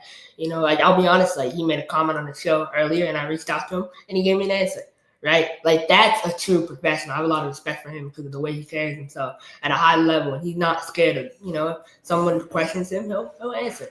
That's, like, what we need across the league, right? We need that across the league. If the NAL put out a statement, hey, like, we're aware about the issues in Carolina. Another thing I want to take time to highlight before we move on to AF1 and then the rest of the picks is, my client, Deron Maxwell, his situation he ran into in Shreveport, right? I mean, horrible. But what's more horrible is there's no statement by the league, there's no statement by the team. And, I'll be honest, like, he hasn't heard from team leadership at all, right? And that was put out there. And so, like, my guy Deron, mentally he's kind of messed up. I won't lie. Like, he's mentally messed up. He's upset. He's hurt, and he felt like he feels betrayed. He feels betrayed by the team because they didn't reach out. Like, I'm going to war for you on the field, and you can't even reach out to me and make sure I'm okay. And so it's just sad. It's a sad situation. I'm praying for him. I hope he gets right. But other players have seen that, and they've decided to leave. And I feel like I was really excited, to help out Shreveport and get them guys. And, I got them like 3 or 4 guys on the team. And I was like, any team that gives me an opportunity, I'm going to win a championship. But at the end of the day, like, I feel kind of, betrayed by Shreveport that my guy was treated this poorly. So, and for me, like, from my perspective, what more due diligence can I do? I've spoken to players. They say the situation is good, but then we run into a situation like this. And so it's just from a PR perspective, I would appreciate if the league or the team even put out a statement. Like, the same thing, it's just a statement. Like, and there's so many tools. I was telling someone this the other day who's involved in the industry. I'm like, they could just go to ChatGPT and type in something like, write a statement, and it would even look better than not putting out anything, So. You're not wrong. And, I don't want to take anything away from the situation that happened. If you're not aware of what happened to Deron Maxwell, go to Fred Elliott's page, check out the video he shared I think it was last weekend. Really just kind of an ugly situation. And it has nothing to do with the National Arena League or Shreveport in particular. Just so we're aware, this is not a team or league situation. But I can understand your perspective, his perspective. If I'm the team, first of all, you reach out to the player and make sure he's okay. That's first and foremost, top of the list of things you should do. And I would venture a guess that if this happened in Omaha, which I don't think it ever would, Ricky would be on the phone with that player that day, if not hours after that video came out. That's just the kind of guy he is. He's very tuned in, and I'm not trying to loud on Ricky Burtz. Everybody knows that we like Ricky. We love the way he runs Omaha. But at the same time, that's just an example of what a good owner, a good team should do. Now, I'm not saying Keith Russ is not a good owner. My opinion on his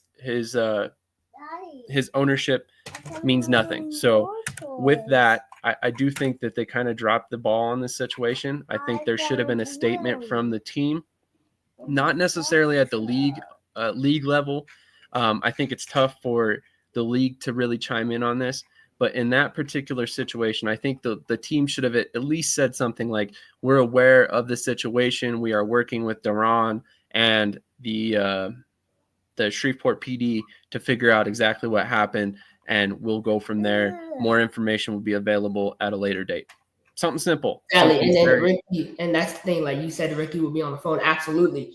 And that's why he's 44-11. He's won 3 championships because his players will go to war for him, on a personal level. I know players who play for Omaha that still keep in touch with him. He's one phone call away. So that's a good owner that cares about his players. Completely agree. A couple comments I wanted to get here. It's hard nowadays to find anyone or organizations to be honest with others. Brian, our resident Louisiana fan, no comment. Interested to see that and why. But there's a lot to unpack with that situation that's just not related to football at all. And that's one of those things where it's unfortunate it ever happened. It should never happen. We're at a point where it's 2025. We should not have to deal with the stuff like this, but it is what it is, I guess. And hopefully we can get that situation figured out, or they can get that situation figured out and move on to a better day in Shreveport. So let's go ahead and move on to pick. Krish, why don't you go ahead and just kick us off here? What are your picks with the 4 games we have remaining? Yeah, like I said, we got the Carolina Falcons traveling to the Wheeling Miners. I think Wheeling is about to put the smack down on Carolina. Like I said, I think I got Wheeling winning by 30 points. It's going to be a fun game for my Miners. I got 60. I would say like 50-20. I think Wheeling's going to win this game. It's going to be a great game. Grant Russell is going to prove why he's MVP of this league. Omaha and Sioux City. I mean, this is like Yankees, Red Sox, big time game in indoor football. I-29. My boy Negron is going to get his first win tonight. I feel it. And the Slaughterhouse is going to be electric. He's ready for it. He's built for it. I know last week he had 2 Bang energy drinks. He's about to have 5 tonight. It's going to be electric, I think. And I said this in the chat too. Coach Negron can win a championship with Lorenzo Brown at quarterback, 1,000%. And so I'm so excited for Omaha, and I think Omaha can put Sioux City in a really bad spot if they win this game, because Sioux City, I believe, will be 2-2 if they lose, and they got Beaumont coming up. So this is a huge game for Omaha to kind of swing the momentum and take full control of number 1 in the national division. Idaho and Colorado. I love my boy Caleb Lowe. I'm happy. I'm happy he came on today. Caleb Lowe is a true professional. But I like Colorado tonight, and I like Colorado by 21 points. Sam Hammond and Trey Dudley Giles. They are 1 and 2 for Defensive Player of the Year, and it's a tight race. Sam Hammond has been absolutely wrecking this league. He has 5 sacks in 3 games. Like, he's a machine. You can tell, like, he's one of those guys, he's too advanced for this. Like, he's crazy. And I think Sam Hammond is going to have a field day with Idaho tonight. So I'm excited. I think it's a great game for Andre Sale to come out and prove why he's an upper echelon quarterback in this industry again. People forget, but Andre Sale is that guy. And I think now you have Alexis Rosario, Steve Newbold, Greg Dent, Blitz Woodley. That receiving core is dynamic. The only thing I will say about Colorado is the running back room. Who's going to start at running back for them? They lost Thurlow Wilkins, and I'll let Thurlow share why he left Colorado. But it's going to be interesting. I want to see who starts at running back for Colorado tonight. So that's a fair point. Sam Hammond is definitely going to be a key to this game for Colorado, especially with the injuries on the offensive line for Idaho. So definitely something to watch. One question that I wanted to pose to you, Krish, and we'll ask TJ as well before he gives his pick. What's the line or point spread now for Wheeling and Carolina, given the news that's out there at this point? Let's go to Krish first, and then TJ, if you just want to give us your opinion on that and then roll into your picks, that'd be great. Y'all got to understand, like, Coach Rez, like, he's one of them ones. You know what I mean? Like, he has this mindset about him. Like, he wants blood. He wants smoke with everyone. And, Starting 0-3, I know he was upset about that, but him and Mike Bonner, like, there's beef.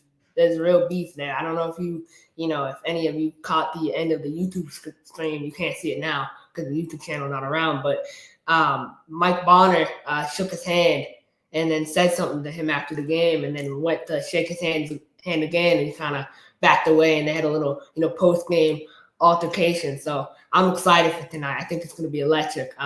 But yeah, Wheeling -30. Wheeling is going to destroy Carolina. Wheeling would have already destroyed Carolina, even if Carolina kept their normal team that played Wheeling last time. They still would have beat Carolina. Now with this, Carolina Falcons coming in, Wheeling is about to beat them by 30. Easy. Carolina Falcons. I love how that's just the default answer anytime there's a team assembled last minute for a game. Falcons are everywhere, apparently. TJ, what are your thoughts on the spread now for the Wheeling Carolina game, and then what are your picks, buddy?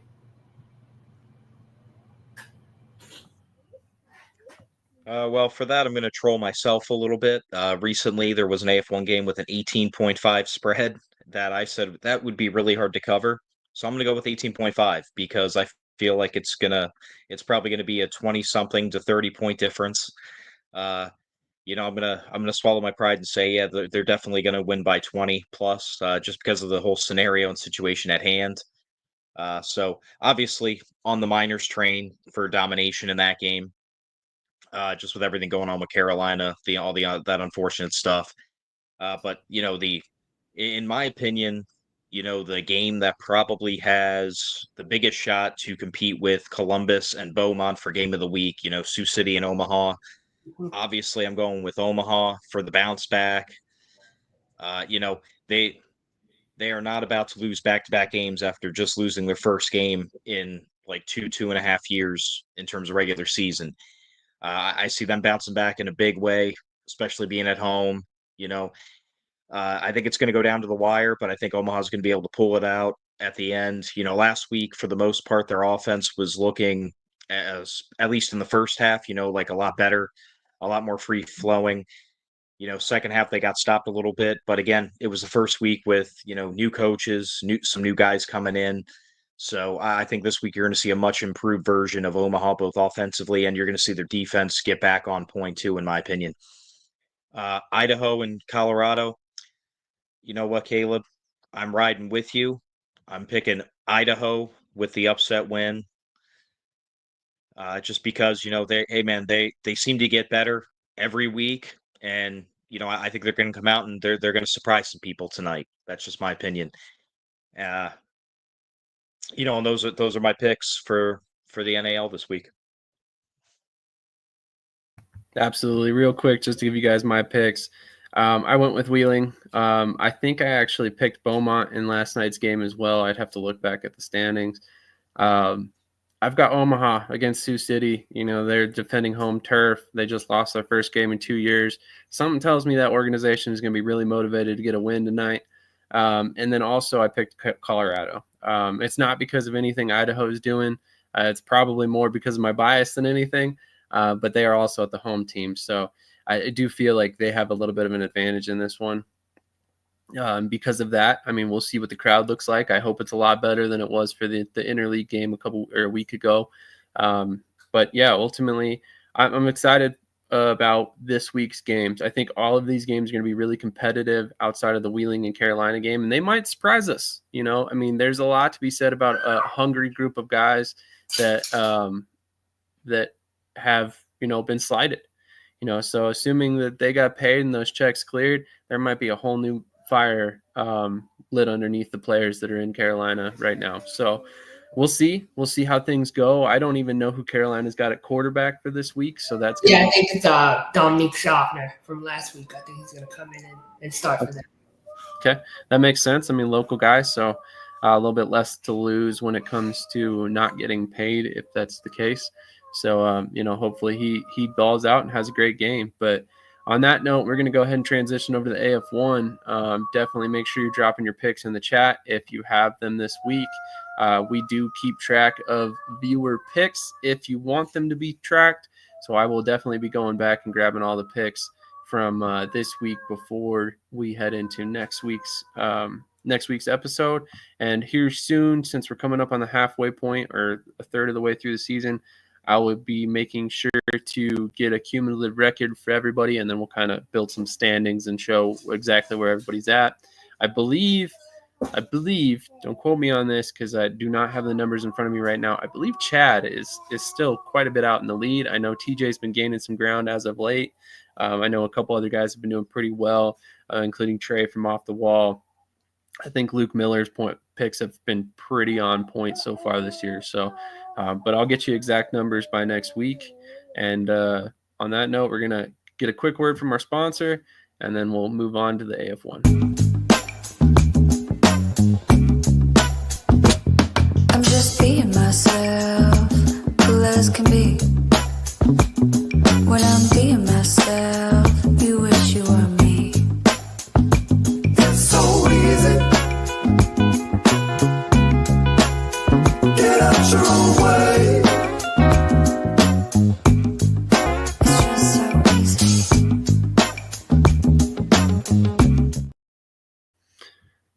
My mistake. Was supposed to pull that down. All right, so we're moving on to the AF1.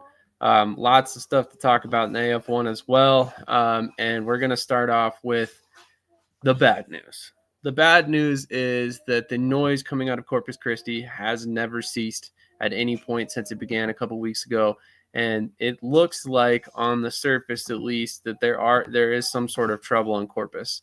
Whether or not it's all true, I just don't know.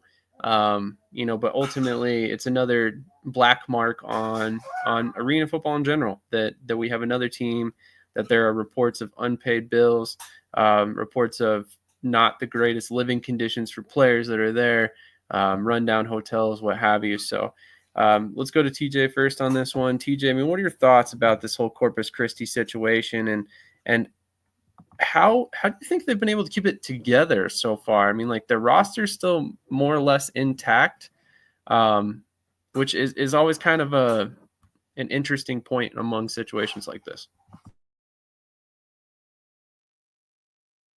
Yeah, usually when a team's going through a financial crisis, it's just like the Cobras. A lot of guys bolt. So the fact that they've been able to keep a lot of guys, have been able to remain in-house, is kind of surprising, which it's also kind of a good look, though, because it shows that maybe some of the stuff coming out isn't necessarily as bad as it seems. Because if you're able, especially, like big names like Darius Prince, if you're able to keep, bigger name guys there, that means something has to either be in the works behind the scenes to right everything that's kind of been going awry lately. Hopefully they're not hollow promises, they're actual real solutions. But it's also unfortunate because they are one of the better teams in the league this year in the AF1. So for them to be going through this kind of a thing, it would definitely be a nightmare for the league if for some reason, they're not able to continue, or even the question mark of them not being able to continue comes into play. But at the end of the day, it's just like you said, it's another black mark on the sport as a whole. And I wish we could just get to a point where we get past this, where this is essentially one of the main topics for at least, 2 to 3 teams year in and year out. I just wish they could get all this stuff kind of figured out preseason and done. For me mentally, it kind of goes back to, I believe, the original AFL did this, which is you had to put a certain amount of basically security funds in a league account. And if anything kind of started to happen, they had that money. I'm not sure if the team still had control over it, or if the league kind of took control over it at that point. This is going back again, 15, 20 years now. But I know that's what they implemented for finances, and it seemed to help. I mean, considering it was in their heyday, it makes sense because that was when they were the most financially stable for the most part. So I just wish they would figure out something, like I said, across the board in really all leagues. But again, just to hear from one of the better teams, it's just another unfortunate mark on this season. Agreed. Krish, what are your thoughts on this one? And then we can kind of move on to another topic. Yeah, I want to keep the same energy I kept in Carolina on this. Some people they won't say I'm biased, but I think with Corpus it's hard. You got, Coach J.A. Anderson. He averages 23. They've been giving up 23 points a game. Number one defense in the AF1. I know people would say Southwest Kansas, but nah, Corpus Christi. They're amazing. He's front runner for Coach of the Year. I really think it's hard, when you have a team like this with that immense talent. They got great receivers all around the field. They got Workman, Prince, Arthur Anderson. Fred Payton is starting to find his groove. He's still a little shaky, but I really hope this team can survive. I really do, and I hope the solution for them surviving is not replacing, with local semi-pro guys, and that's what I see coming. Unfortunately, we've seen this story. People in the industry, man, we're not dumb. We see this all the time. So we're used to this at this point from last year. So, but I'll tell you, and I won't say the team name, but there's another AF1 team that people know of that players received their checks for 2 weeks ago, yesterday. So, it seemed more of I don't want to say widespread issue, but, I think payment can sometimes be slow, but guys should be getting paid. I know if Darius Prince and Dwayne Hollis weren't paid, they would have left by now. So I can't guarantee, but I can almost certainly say those two have been paid. The rest of the guys, I think, maybe seen that those two players have been paid, and maybe they're telling everyone, hey, calm down, you'll get paid. And I really hope this team can survive. It's so important for the league to have another dominant team like Corpus Christi. No, I completely agree, and it's honestly kind of crazy to think that Corpus Christi is the one having these issues because they're 3-0 right now. They've played very well. They've outscored opponents like 170 points to 57 or something crazy like that. It's just insane to see the point differential in their games so far. And granted, I don't think that they've seen necessarily the best the league has to provide to them yet. So they've got kind of a murderer's row stretch coming down the pike between, Southwest Kansas today. They've got Albany a couple times. They've got Billings. So they're going to be having some tough games coming up here, and we'll see if that oak sticks for long. But it's an unfortunate situation. It's unfortunate for a lot of reasons. We would like to see these leagues become stable. We would like to see the same teams back every season. And when stuff like this happens, it's very unlikely that team makes it into next season with the same league, right? So specifically with Corpus Christi, they've had a lot of stuff around them since the beginning of this offseason. They were making the jump from the AIF to the NAL. Then they were removed from the NAL schedule. They had kind of pushed back on the announcement that the NAL put out. Now they move over to the AF1. There's potential legal action coming from the NAL. It's just been nonstop noise out of Corpus Christi, and it's really, really disappointing because, as Charles says here, Corpus Christi has looked good. They've been one of the better teams in the league so far, and honestly, it's just shocking to see. But yeah, to Krish's point, I wonder if certain players aren't getting paid and some players aren't getting paid, because like you said, a guy like Dwayne Hollis, a guy like Darius Prince, they're not getting paid pennies, and they must be getting paid because they're still there. We saw how quickly Albany fell apart when both of those guys were there and they were not getting paid. So I just have a hard time believing that at least those two guys aren't getting their paychecks. And you see that, veteran guys, they don't play about their money. You know what I mean? That's why we've seen a lot of, I don't want to say a lot, but veteran guys like Tobias Taylor, James Summers, leave the Cobras. Because if those guys are not getting their money, they don't take that disrespect.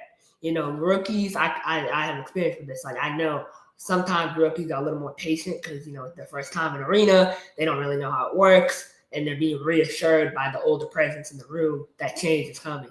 So. Completely agree. And honestly, that's maybe if I don't even want to say this out loud because I would hope it was not the case, but maybe that was the plan all along. pay the vets, you don't pay the young guys. That's how you keep your salary cap low, and ultimately that's how you make it through the season with a competitive team. But I mean, man, I really, really hope that is not the case, because this team looks good. They spent to bring in some really good players, and I'm just really hoping that things work out okay, one way or another, especially because of the players and coaches. A lot of these guys are not from Texas. They came in from all over the country. So, if things go awry and they're stuck there, that's a whole nother situation that has to get figured out as well. And it's never a good thing. So for the league, for the players, for everybody involved, we all sincerely hope that they get their problems figured out. And we feel the exact same way about Carolina, to be fair. So, you never, as a fan of the sport, you never want to see teams go through this stuff. And you always want to hope that the noise coming out is untrue, but it's hard not to believe it when it's been consistent and it's been nonstop. So, and it's the same thing with Carolina, where we said silence from the ownership group. Like, I want to bring up a point. Like, my good friend with Harrisburg Stampede, Justin Coble. He came on this podcast and did an interview with TJ right after his team. He decided to pull his team out of the league. Right, like, he was transparent in that interview. You go back and watch the interview, why he folded. He didn't duck the smoke. Like, I haven't heard anything from Kevin Cecil. I haven't heard anything from Hector Garcia. I haven't heard anything from, Cobra's ownership. So that's why we're critical, right? If we hear things and we know, hey, this is what's going on, like, we're working on it, fans would be a lot more. Like, I don't think most fans, I can say this, it's not in their nature to want to attack. We don't want to attack these teams. We don't want to, like, go after them and keep harping on it, but it's hard to. It's hard not to. Right? It's really hard not to. So just, a little bit of transparency again.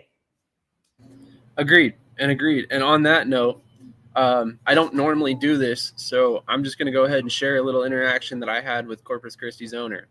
A couple weeks ago when all this noise started happening, he messaged me, and he messaged a lot of people in the media realm to tell them, hey, if you have any questions, come to me. I'd be happy to answer anything you have. So the journalist in me immediately started asking questions. And so, some of my questions were more on a broad scale. I'm not going to lie to you. So some of the answers that I got were not surprises. I mean, he said in certain situations, that's a question for the league. So some of the questions that I asked were a little bit closer to home. What's going on with the merchandise? Because at the beginning of the season, the uniforms were not there. Well, Corpus Christi is very highly involved with the manufacturer of the merchandise that is doing it for the league. They also did, I believe, the NAL jerseys and stuff as well. So not really far off from the main point of what was going on. And he told me that that's a question for the manufacturer. Another question that I brought up was, have you guys paid your league dues? He immediately said, that's a question for the league, not for the team. I'm like, it's a question for the team, man, because, who knows the team finances any better than one of the team owners. So he did come back and he told me that Corpus Christi paid their league dues.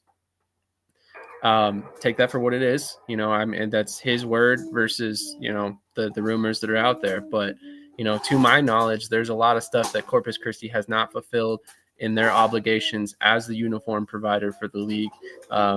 That also raised some questions. So that's a whole other aspect of this that just realistically is not fun to even think about. So it's just tough to look at this situation and not have questions about it. And it doesn't help when, like Krish said, an owner approaches you to answer questions and then refuses to answer any of your questions.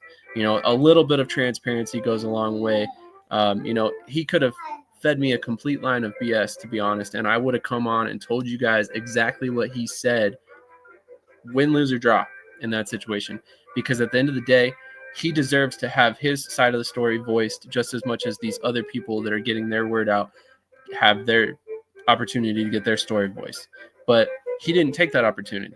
He passed on it. He decided to push away those questions and not answer them. And that's a decision on his part that quite frankly, I think it was foolish, but I'm not the one to make that decision. So I think that would have gone a long way to give us some answers in that situation and maybe quiet some of the noise. But again, he passed on that. no, not trying to harp on the guy or whatever. That's your decision, right? You don't want to be transparent. Again, that's your decision. Not saying it's a bad thing, just saying it might have helped.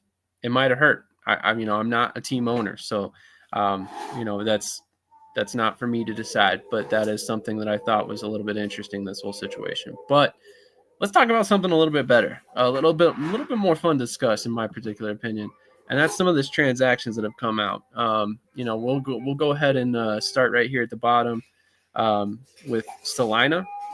Salina has been making some big moves as of late. They are very unhappy with their own 4 records so far, and it shows with some of these guys they're bringing in. You see Rakeem Cato and Torrey Boyd.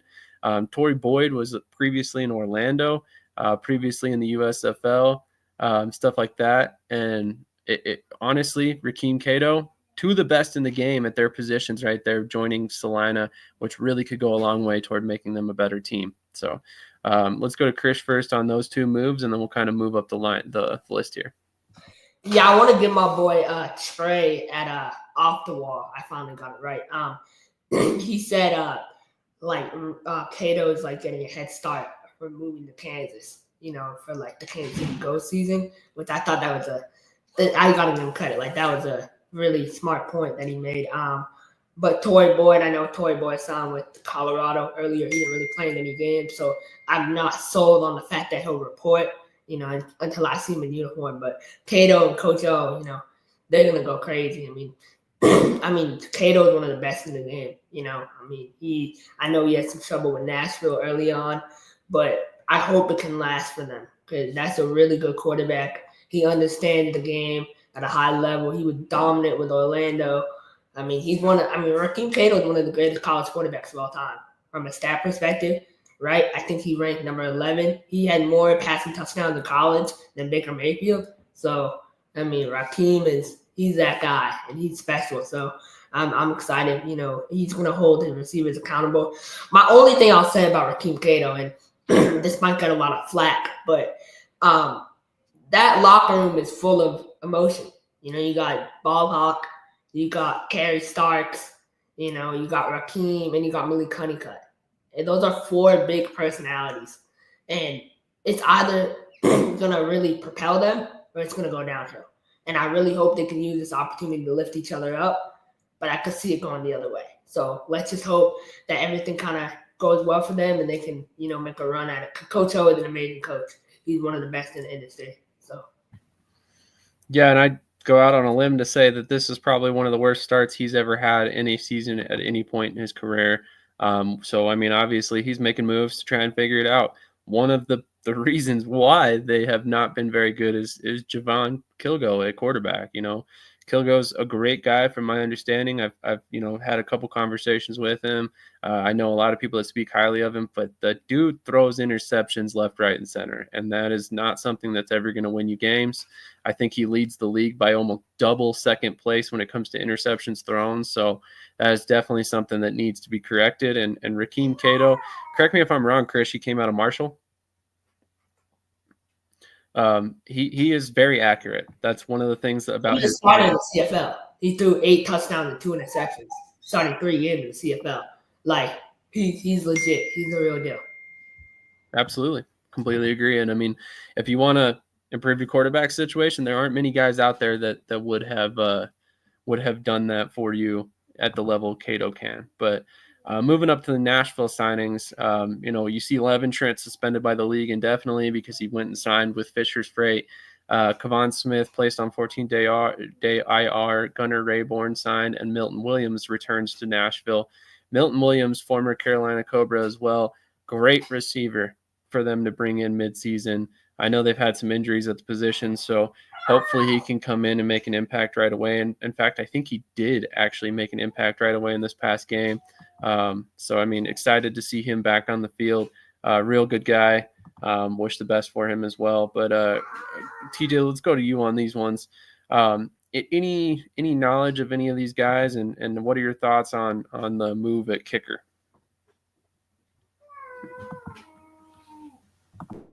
Yeah, well, Milton Williams, he's definitely a good receiver.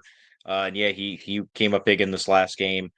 I think really what you're seeing in terms of signing and releasing from all players' standpoint is you're seeing veteran head coaches that have started off the season not so great. We spoke, Salina still looking for that win.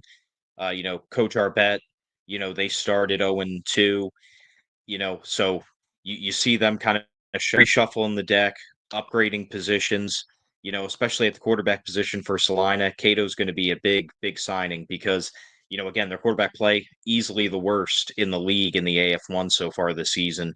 So, I mean, I'm not going to say Salina's going to instantly turn it around and go undefeated now, but, you're definitely going to see a lot more competitive and, dare I say, competent, offensive play with a new signal caller under center. So for suspended by the league, I mean that's pretty much that's what happens when you sign with a rival league, right? But in terms of kicking play, you've seen a lot of kickers really across the board in terms of all leagues, struggle a lot this year. So to see the kicking game, the kicking deck, if you will, be reshuffled on pretty much the weekly basis. You're almost seeing, one or two kickers every week getting released and a new one getting signed. You know, Kicking is one of the, really special teams as a whole. If you do your job, you're not really talked about too much. But when you're not doing your job, then all the focus is on you. So that's what you're seeing again with all these kickers missing, being 50-50 at best, some of them in extra points, some of them, being 0 in multiple field goal attempts so far. You're going to see that you're going to see a lot of kickers get moved around if those numbers keep up. But hopefully now it'll stabilize because, man, special teams coordinator and me, I love seeing good kickers and a good kicking game throughout the leagues. And you have a couple right now that are rising to the cream of the crop. So hopefully some of these new signees move up the list too and improve on the kicking game. Absolutely. And honestly, Leventritt is one of the better kickers in the AF1 this season so far, which in my personal opinion, the AF1 is as kicker friendly as it gets in terms of their value. I mean, you got the deuce, you've got extra points and field goals, so 3 different ways for them to score. And then kickoffs are incredibly important in the arena game due to the rebound nets. So you have to hit it just right to be able to give your coverage team a chance to get down there quick enough to make a tackle. And realistically, it's a situation where the kicker, a good kicker, can be the difference between a win and a loss every single week in the AF1. So I'm very curious to see how Nashville's kicker situation responds. But moving on to Oregon, I'll go to Krish for this one. A lot of moves here. It's very clear to me Oregon's either not happy or they're really trying to improve on what's going on. One of these moves that doesn't really make a lot of sense to me, and maybe you have some insight on this, is Tom Butters being released. Butters is not a traditional fullback. He's more of a tight end. I want to say he's like 6'4", 240, something like that. He came in, he played one game for Oregon, rushed 9 times for 28 yards and a touchdown. He also had 2 tackles and a forced fumble. Why that guy is gone after one game with that kind of performance is beyond me. Chuck Jones has a plan, I'm sure. But then you look at all these guys that came in above. You got Jeremiah Spicer coming over from Arizona. You got Bryce Goggins. You got Lavrell Spruce, who was previously cut from Southwest Kansas, solid linebacker, defensive end. Freddie Booth Lloyd, a guy who's long been around arena football. I think he was in Orlando for quite a while. Wyatt Oldham. It goes on and on. They also get Javonte Haynes back from IR. So what are your thoughts on all these moves for Oregon? And do you think there's an underlying reason why we keep seeing them cycle their roster every week? Right. I mean, I'll pull the curtain back for the fans on Tom Butters. It was a pay dispute. We'll just leave it at that. I think we put two and two together. Player has a good game, and now he thinks he's worth a little bit more. So obviously there was a little pay dispute there. So nothing with the team. Javonte Haynes, that's one of my guys. Coming back to IR. He's really good. He's really solid. He struggled a little bit early on, but he's getting his groove. Learning how to play the arena game. I think he's going to be really, really good. Jeremiah Spicer, I don't really know what his role will be on the team. I think it'll be a rotational linebacker. I want to see some stuff from him. He's coming off. Obviously, he had his whole, little injury sequence, his past couple of stops. So hopefully he can stay healthy.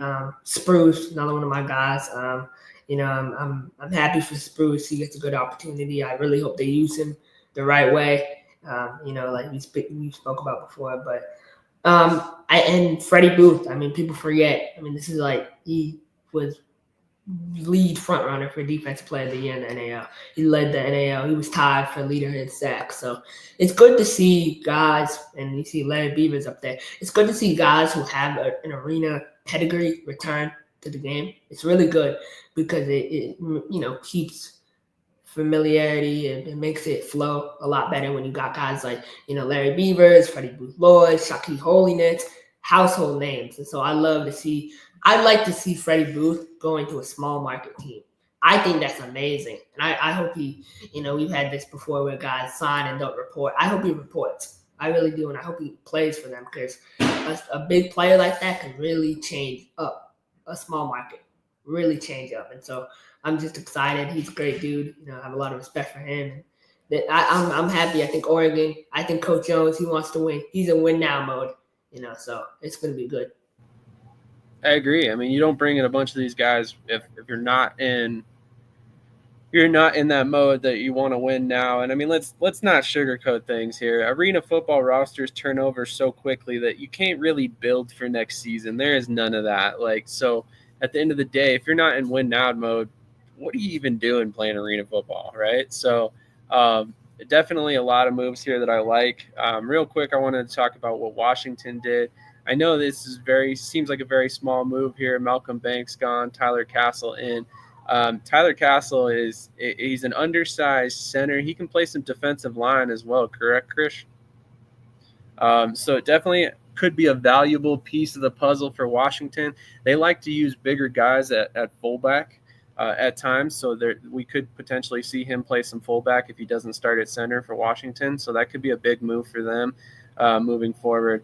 We're going to go over to TJ for the Billings moves here. We see 5 different moves by Billings. They cut Keon Clary, former Southwest Kansas Storm defensive back, was also a starter for Billings, as well as Fabian McNichols. I believe he was a starter as well.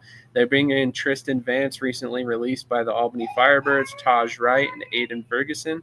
What are your thoughts about all these moves for Billings right after they lost to Albany? Yeah, man, that's exactly why they did it. That wasn't just a loss to Albany, man. That was a beatdown from the jump. They looked kind of just sleepwalking for that whole first quarter. They were down, 20 plus to nothing real quick. So again, they're reloading, a team that's coming off a championship last year. So they're looking to strengthen their team. They're looking to strengthen the roster, and especially since they turn right back around and play Albany again, basically, back to back.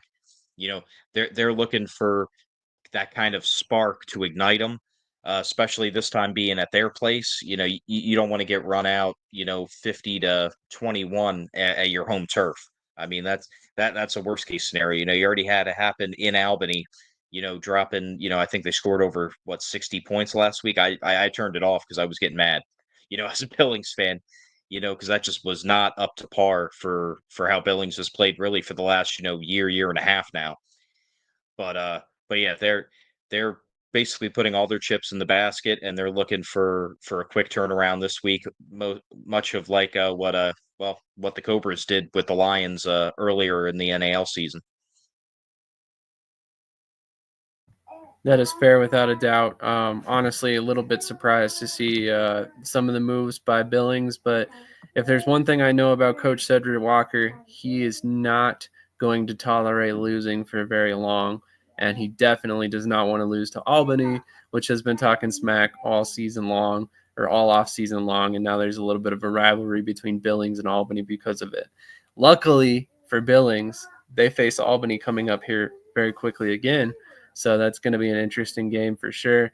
A couple other moves here from Salina. Larry Beavers, like Krish mentioned, coming over I believe he was with Oregon, or not Oregon, Orlando earlier this season. Arizona Bandits. Arizona. I apologize. I knew it was one of the teams that are no longer with the league. Was also in West Texas last year, so kind of a rough stretch for Beavers. Hopefully he can come in and make a difference there. They also released a wide receiver who I believe was 6'4" or something like that, who's now looking for another opportunity.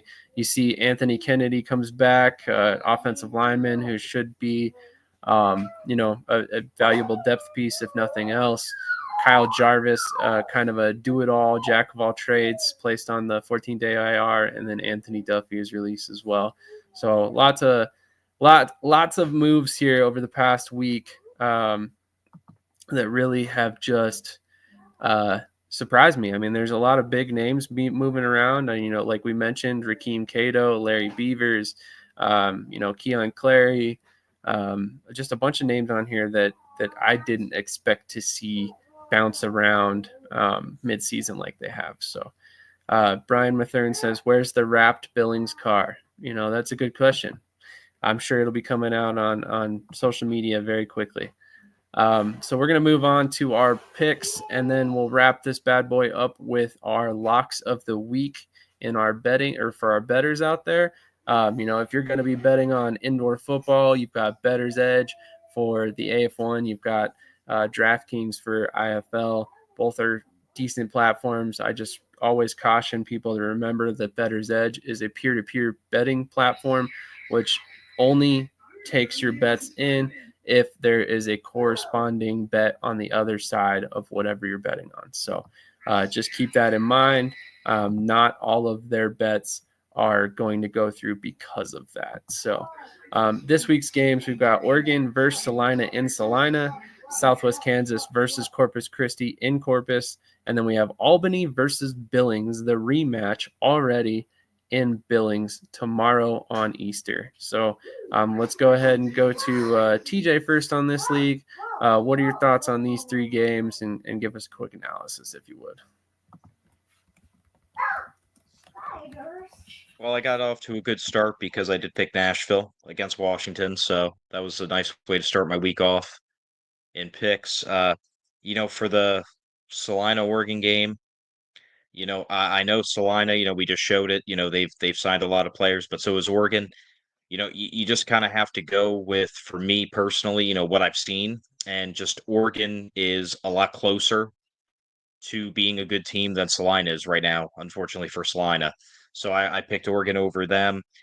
All the news and stuff coming out with CC and everything, it kind of made me sway. I had to make a gut pick decision. I went with Southwest Kansas Storm in that one. And obviously, as the resident Billings fan, I'm looking for the comeback win, for the rematch win against Albany. Definitely makes sense. Krish, what'd you pick on these games? Right. Oregon, Salina. I like Oregon to come back. I think they're hungry after that Nashville game. I think it'll be good. It's going to take Cato a little bit of time to get adjusted, kind of like what we saw in Nashville. Southwest at Corpus. I mean, I know Coach Thomas is still having nightmares. He should be 3-1, but I think for me, I think he's going to want this bad. I think this is a big opportunity for Southwest to prove that they're an upper echelon team in the league. I know there's a lot of talk about how good their defense is. Let's see it. Let's see how good it is. And I think Michael Lawson, he can hang with Darius Prince. Don't sleep on Michael Lawson. He can 1,000% is more than capable of guarding Darius Prince at a high level. So that's going to be a good game, but I like Southwest to go in and beat Corpus. It's going to be a defensive matchup, though. I see a lot of defense. And then I think one thing I will say about Southwest, though, is Reggie Howard is still there. And, I think Reggie Howard might legitimately murder Alex Heil. The center for Southwest, man. I'm scared for Alex Heil's health, man. Get that boy a body bag after the game. But nah, Southwest is going to get the dub. Albany and Billings. Tristan Vance is a linebacker. He's been with 4 different teams in the last 2 years. He was with San Antonio, San Diego, Albany, and now he's with Billings. It might be a revenge game for him. You know, he was there in camp, so I think he's motivated. But I like Albany, man. I mean, Coach Ware has that team playing at such a high level. Like they're by far the best team in the AF1. And I think they get the dub. I mean, I really do. I think Billings has some questions at quarterback. You know, my good guy over starting center for the Wheeling Miners, CJ Kane, he was high on Brandon Wingo when he was with Harrisburg. He was hyping him up. And I have to say, CJ, you were right on your assessment about him. He's a good quarterback. He's young.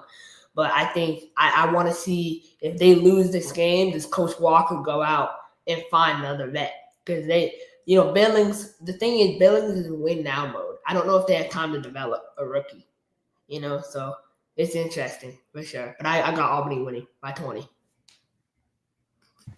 Wow, by 20.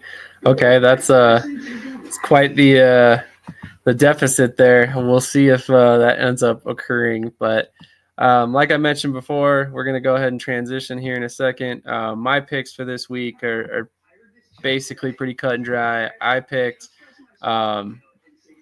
Oregon over Salina. I picked Salina over Oregon at home. I like them bringing in Cato and Torrey Boyd. I believe that makes them a lot better. I've got Southwest Kansas on the road against Corpus Christi. A big part of that is the question marks around Corpus Christi right now. I don't know how invested that team is, if they're not really being paid or housed correctly or fed correctly. That's obviously a question. I've also got Billings over Albany. They're at home. And like I mentioned before, Coach Walker does not take kindly to losing. So I have a feeling that he's going to be very motivated to come out firing in this game. And he will find a way to corral a victory this week, I think. So big fan of him. I've spoke on it before. I'll speak on it again. The coaching in the AF1 is phenomenal.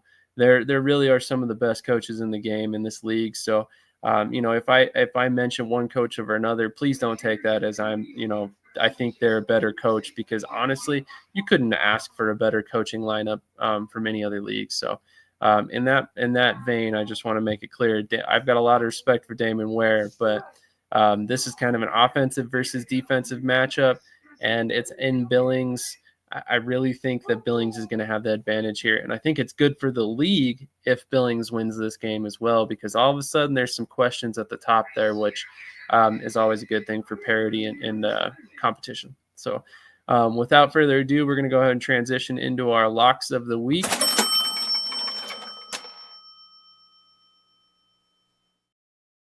And we'll go ahead and start with the Bettor's Edge picks. With the AF1, and then we'll transition over to the IFL. So let me pull those up real quick. And then basically we're going to go to our resident betting experts, which is, of course, Krish and TJ. Both of these guys are very avid bettors. We're constantly talking about it off camera in our group chat. So definitely take their picks with a grain of salt. But at the same time, he is definitely these guys are definitely some of the best in the business in terms of my personal opinion. I'm a little bit biased, though, you might have guessed. But so we'll go to TJ first on these picks, and then when you get to the Billings game, I'll flip it over so we can look at the line there as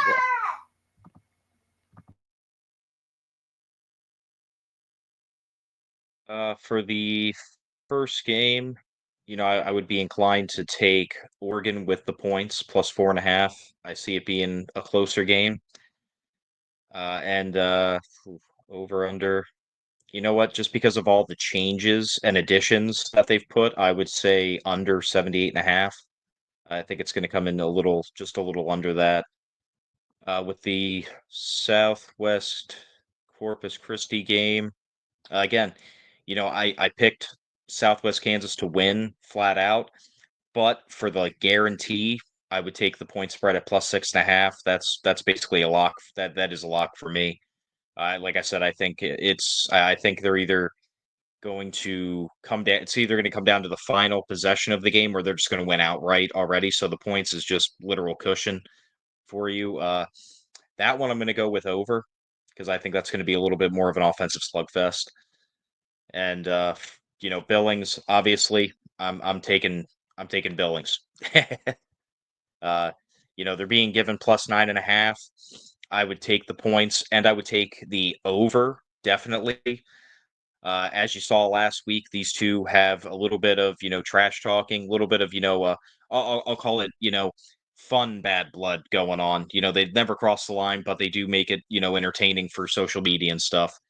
But as you saw last week, whoever's in the lead, it doesn't matter how much they're up by, they're going to keep driving the point home that, yeah, we're better than you in this game. So I would definitely take the over. That's a good point. That's a good point. And just to remind everybody, this is, again, a peer-to-peer betting system. So when you look at the bets, if you look at the bottom here, it says liquidity, and then how many orders there are and for what they've bet. And you can see it very clearly here. They bet on the under 84.5. I don't know who bet the under, but they are foolish. You should definitely be betting the over in this game, in my personal opinion. I'm not the expert, though. You don't want to take my advice when it comes to betting. I have a very bad run with this. But same thing with the Southwest Kansas Corpus Christi game. You've got one $5 bet on there. So definitely keep an eye on that. Maybe it's worth picking Southwest Kansas in the odds here. So Krish, what's your lock of the week for the AF1, and then we'll transition over to IFL? Yeah, I mean, anyone that questions my betting knowledge can look at my left wrist on Saturday nights. If you want to be a boss, you got to pay the price. So I'm one of them ones when it comes to betting. I think I hit at an 80% clip last week, so I'm coming back. Oregon and Salina. Oregon, I'm taking +4.5. I'm taking them on the money line, and I'm taking the under. Southwest at Corpus Christi. I cannot believe they disrespected my guy Coach Thomas like this. 6.5. That's disrespectful as hell. I mean, they must think Southwest is like, rolling out of bed. But nah, I think Southwest +6.5. I like the under in this game. Defensive showdown. I think it's going to be a good game. And then, like I said about Billings and Albany, I'm a huge Coach Ware guy, but I like Albany -9.5. I think they're that good, and I like the over for sure. So it's going to be a good week. Awesome. So once again, those are your locks of the week by our betting experts here at Shady Sports Network. And that was the AF1. So we're going to transition over and talk about the IFL. Again, you can find IFL betting on DraftKings, and here are the 4 games that are up for bet still at this point. So we'll go ahead and we'll start with Krish this time, and then we'll move over to TJ. What are your bets? What do you think is the right move here? Like 6.5 is crazy. Like did they see Tucson last week against Jacksonville? Like Coach Back knows what's about to happen week 6. We're about to blow them boys out. But no, I think 6.5 is just disrespectful. They don't know my boys. I mean, like I said, anywhere, anytime, my boys are ready. +6.5. And I would take the over for sure. Actually, no, I'll take the under. I think it'll be a little slow script under for that. Under 78 Bay Area. I got Bay Area winning, and I got the under. It's going to be defensive showdown. San Antonio at Tulsa over +2.5. San Antonio and Tucson at Northern Arizona. Coach Back is playing with fire. Like, he knows he has to get this dub. 0-3. I mean, I encourage you all to join the Tucson Sugar Skulls fan club. There's so much drama in there. It's awesome. But I think I think Tucson's going to win this game. It's +4.5 for sure. But those are my picks for tonight. It's going to be a good night of indoor football. It's going to be electric. But I just think – and I would take the money line for us too, +180. That's good value for sure. Awesome. Great picks. TJ, do you have any current bets? And if so, what are they? Yes, I do. I have a 3-pick lock parlay for this weekend already in my personal DraftKings account. I have they're all money line. It is Jacksonville, Bay Area, and Northern Arizona. I just don't. I literally do not feel any, indifference in it. It is a lock pick for me in that category. Gotcha. Well, again, don't take my word for anything as of yet. but I got some bets in as well. When you look at this week, TJ, is there something on this list that you just see as a can't miss lock?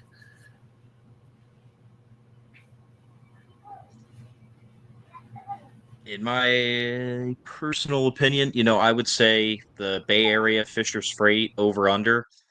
I would bet the over. I would bet the over. They both offensively, can put up some points, and I think it's going to be, just a classic showdown, and it's just going to be an overall great game. You're going to see two great head coaches and two great offenses go at it. Krish, I see you shaking your head behind the camera here. What are you thinking, buddy?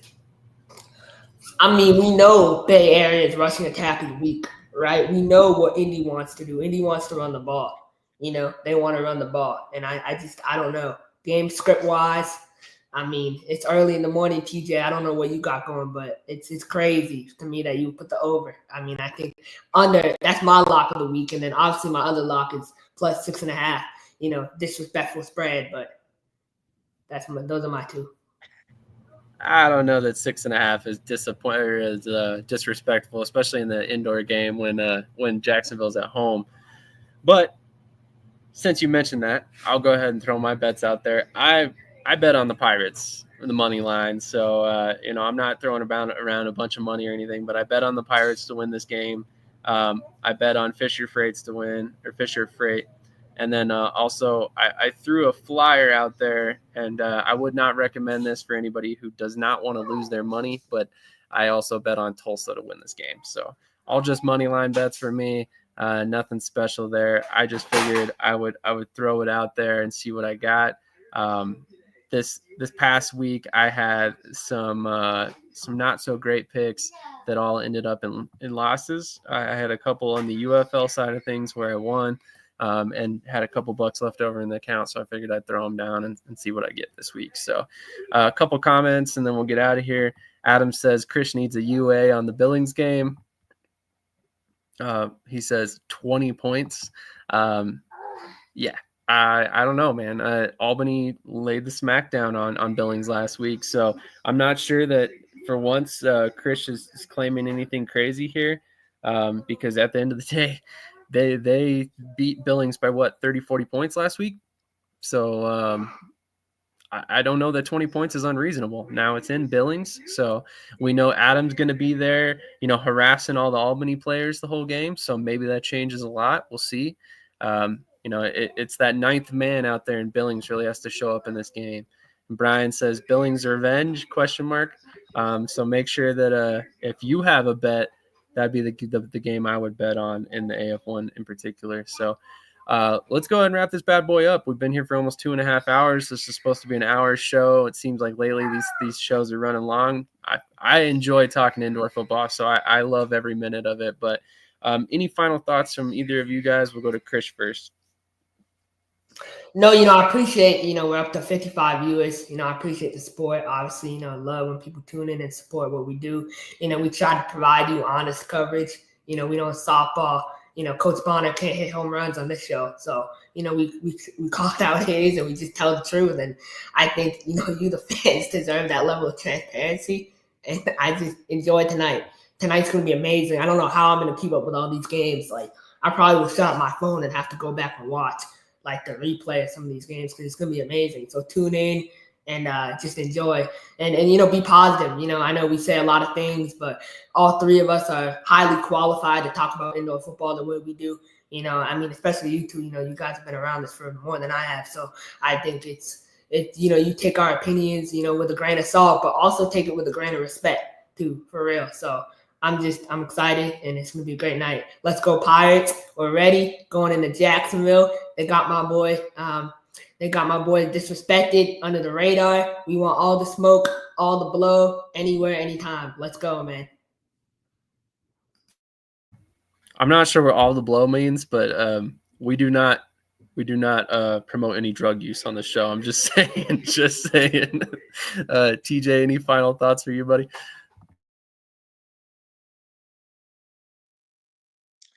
Hey, man, do not be sleeping on the Outlaws. That's all I'm going to say. Oh yeah, and Coach Gibson, do your job. Go Jacksonville. I love it. I love it.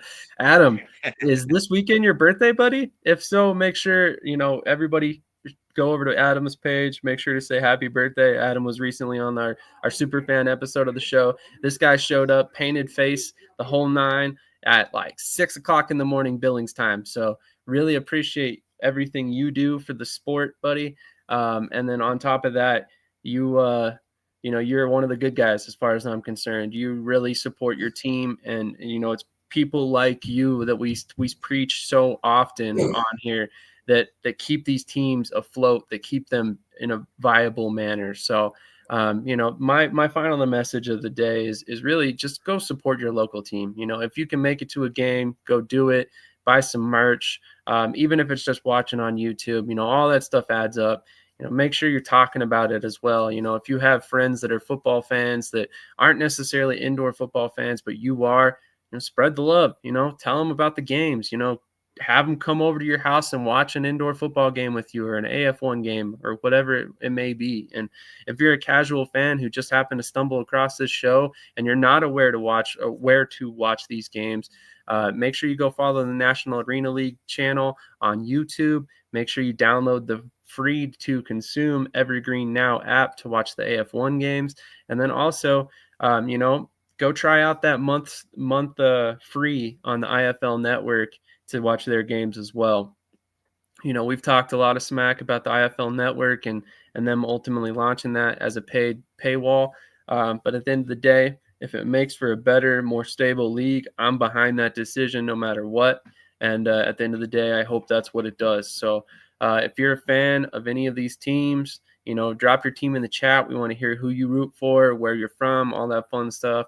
And then most of all, thank you guys for tuning in. So I know I say it a lot, but if you haven't done so already, make sure to hit that like button, comment, go subscribe to our YouTube channel. All of that stuff helps us out tremendously when it comes to growing this show. We've had some really good viewership on the past couple episodes, but it can always be better. And we're really trying to build this into the premier morning show when it comes to indoor football across the landscape. So we've had some great guests this year so far. We've got a lot more for you the rest of the way. And we're looking forward to a great rest of the season. A lot of competitive games. Thank you guys all for tuning in, and we'll catch you in the next episode. Real quick before we get out of here, if you are looking for a great snack that can kind of take the edge off after a workout or anything like that, also check out HoneyStinger, another one of our sponsors here at Shady Sports Network. All the links and the codes that you need for any of the products mentioned today are in the chat. And then also shout out to YouTube TV, which is kind of another one of our sponsors that we're kind of throwing out there as the sponsor for our betting segment. So you can also check that out in the chat as well. Get your, I think, $15 off your first month. And then on top of that, they have a referral service that you can then save some money as well. So on that note, we'll catch you guys in the next episode. Join us every Saturday, 8 a.m. Eastern, 6 a.m. Mountain Time. And we'll give you all the information you need to know to make a little bit of money on the betting side of things, and then also be informed about the latest information from all these leagues. Catch you guys next. I'm a game changer.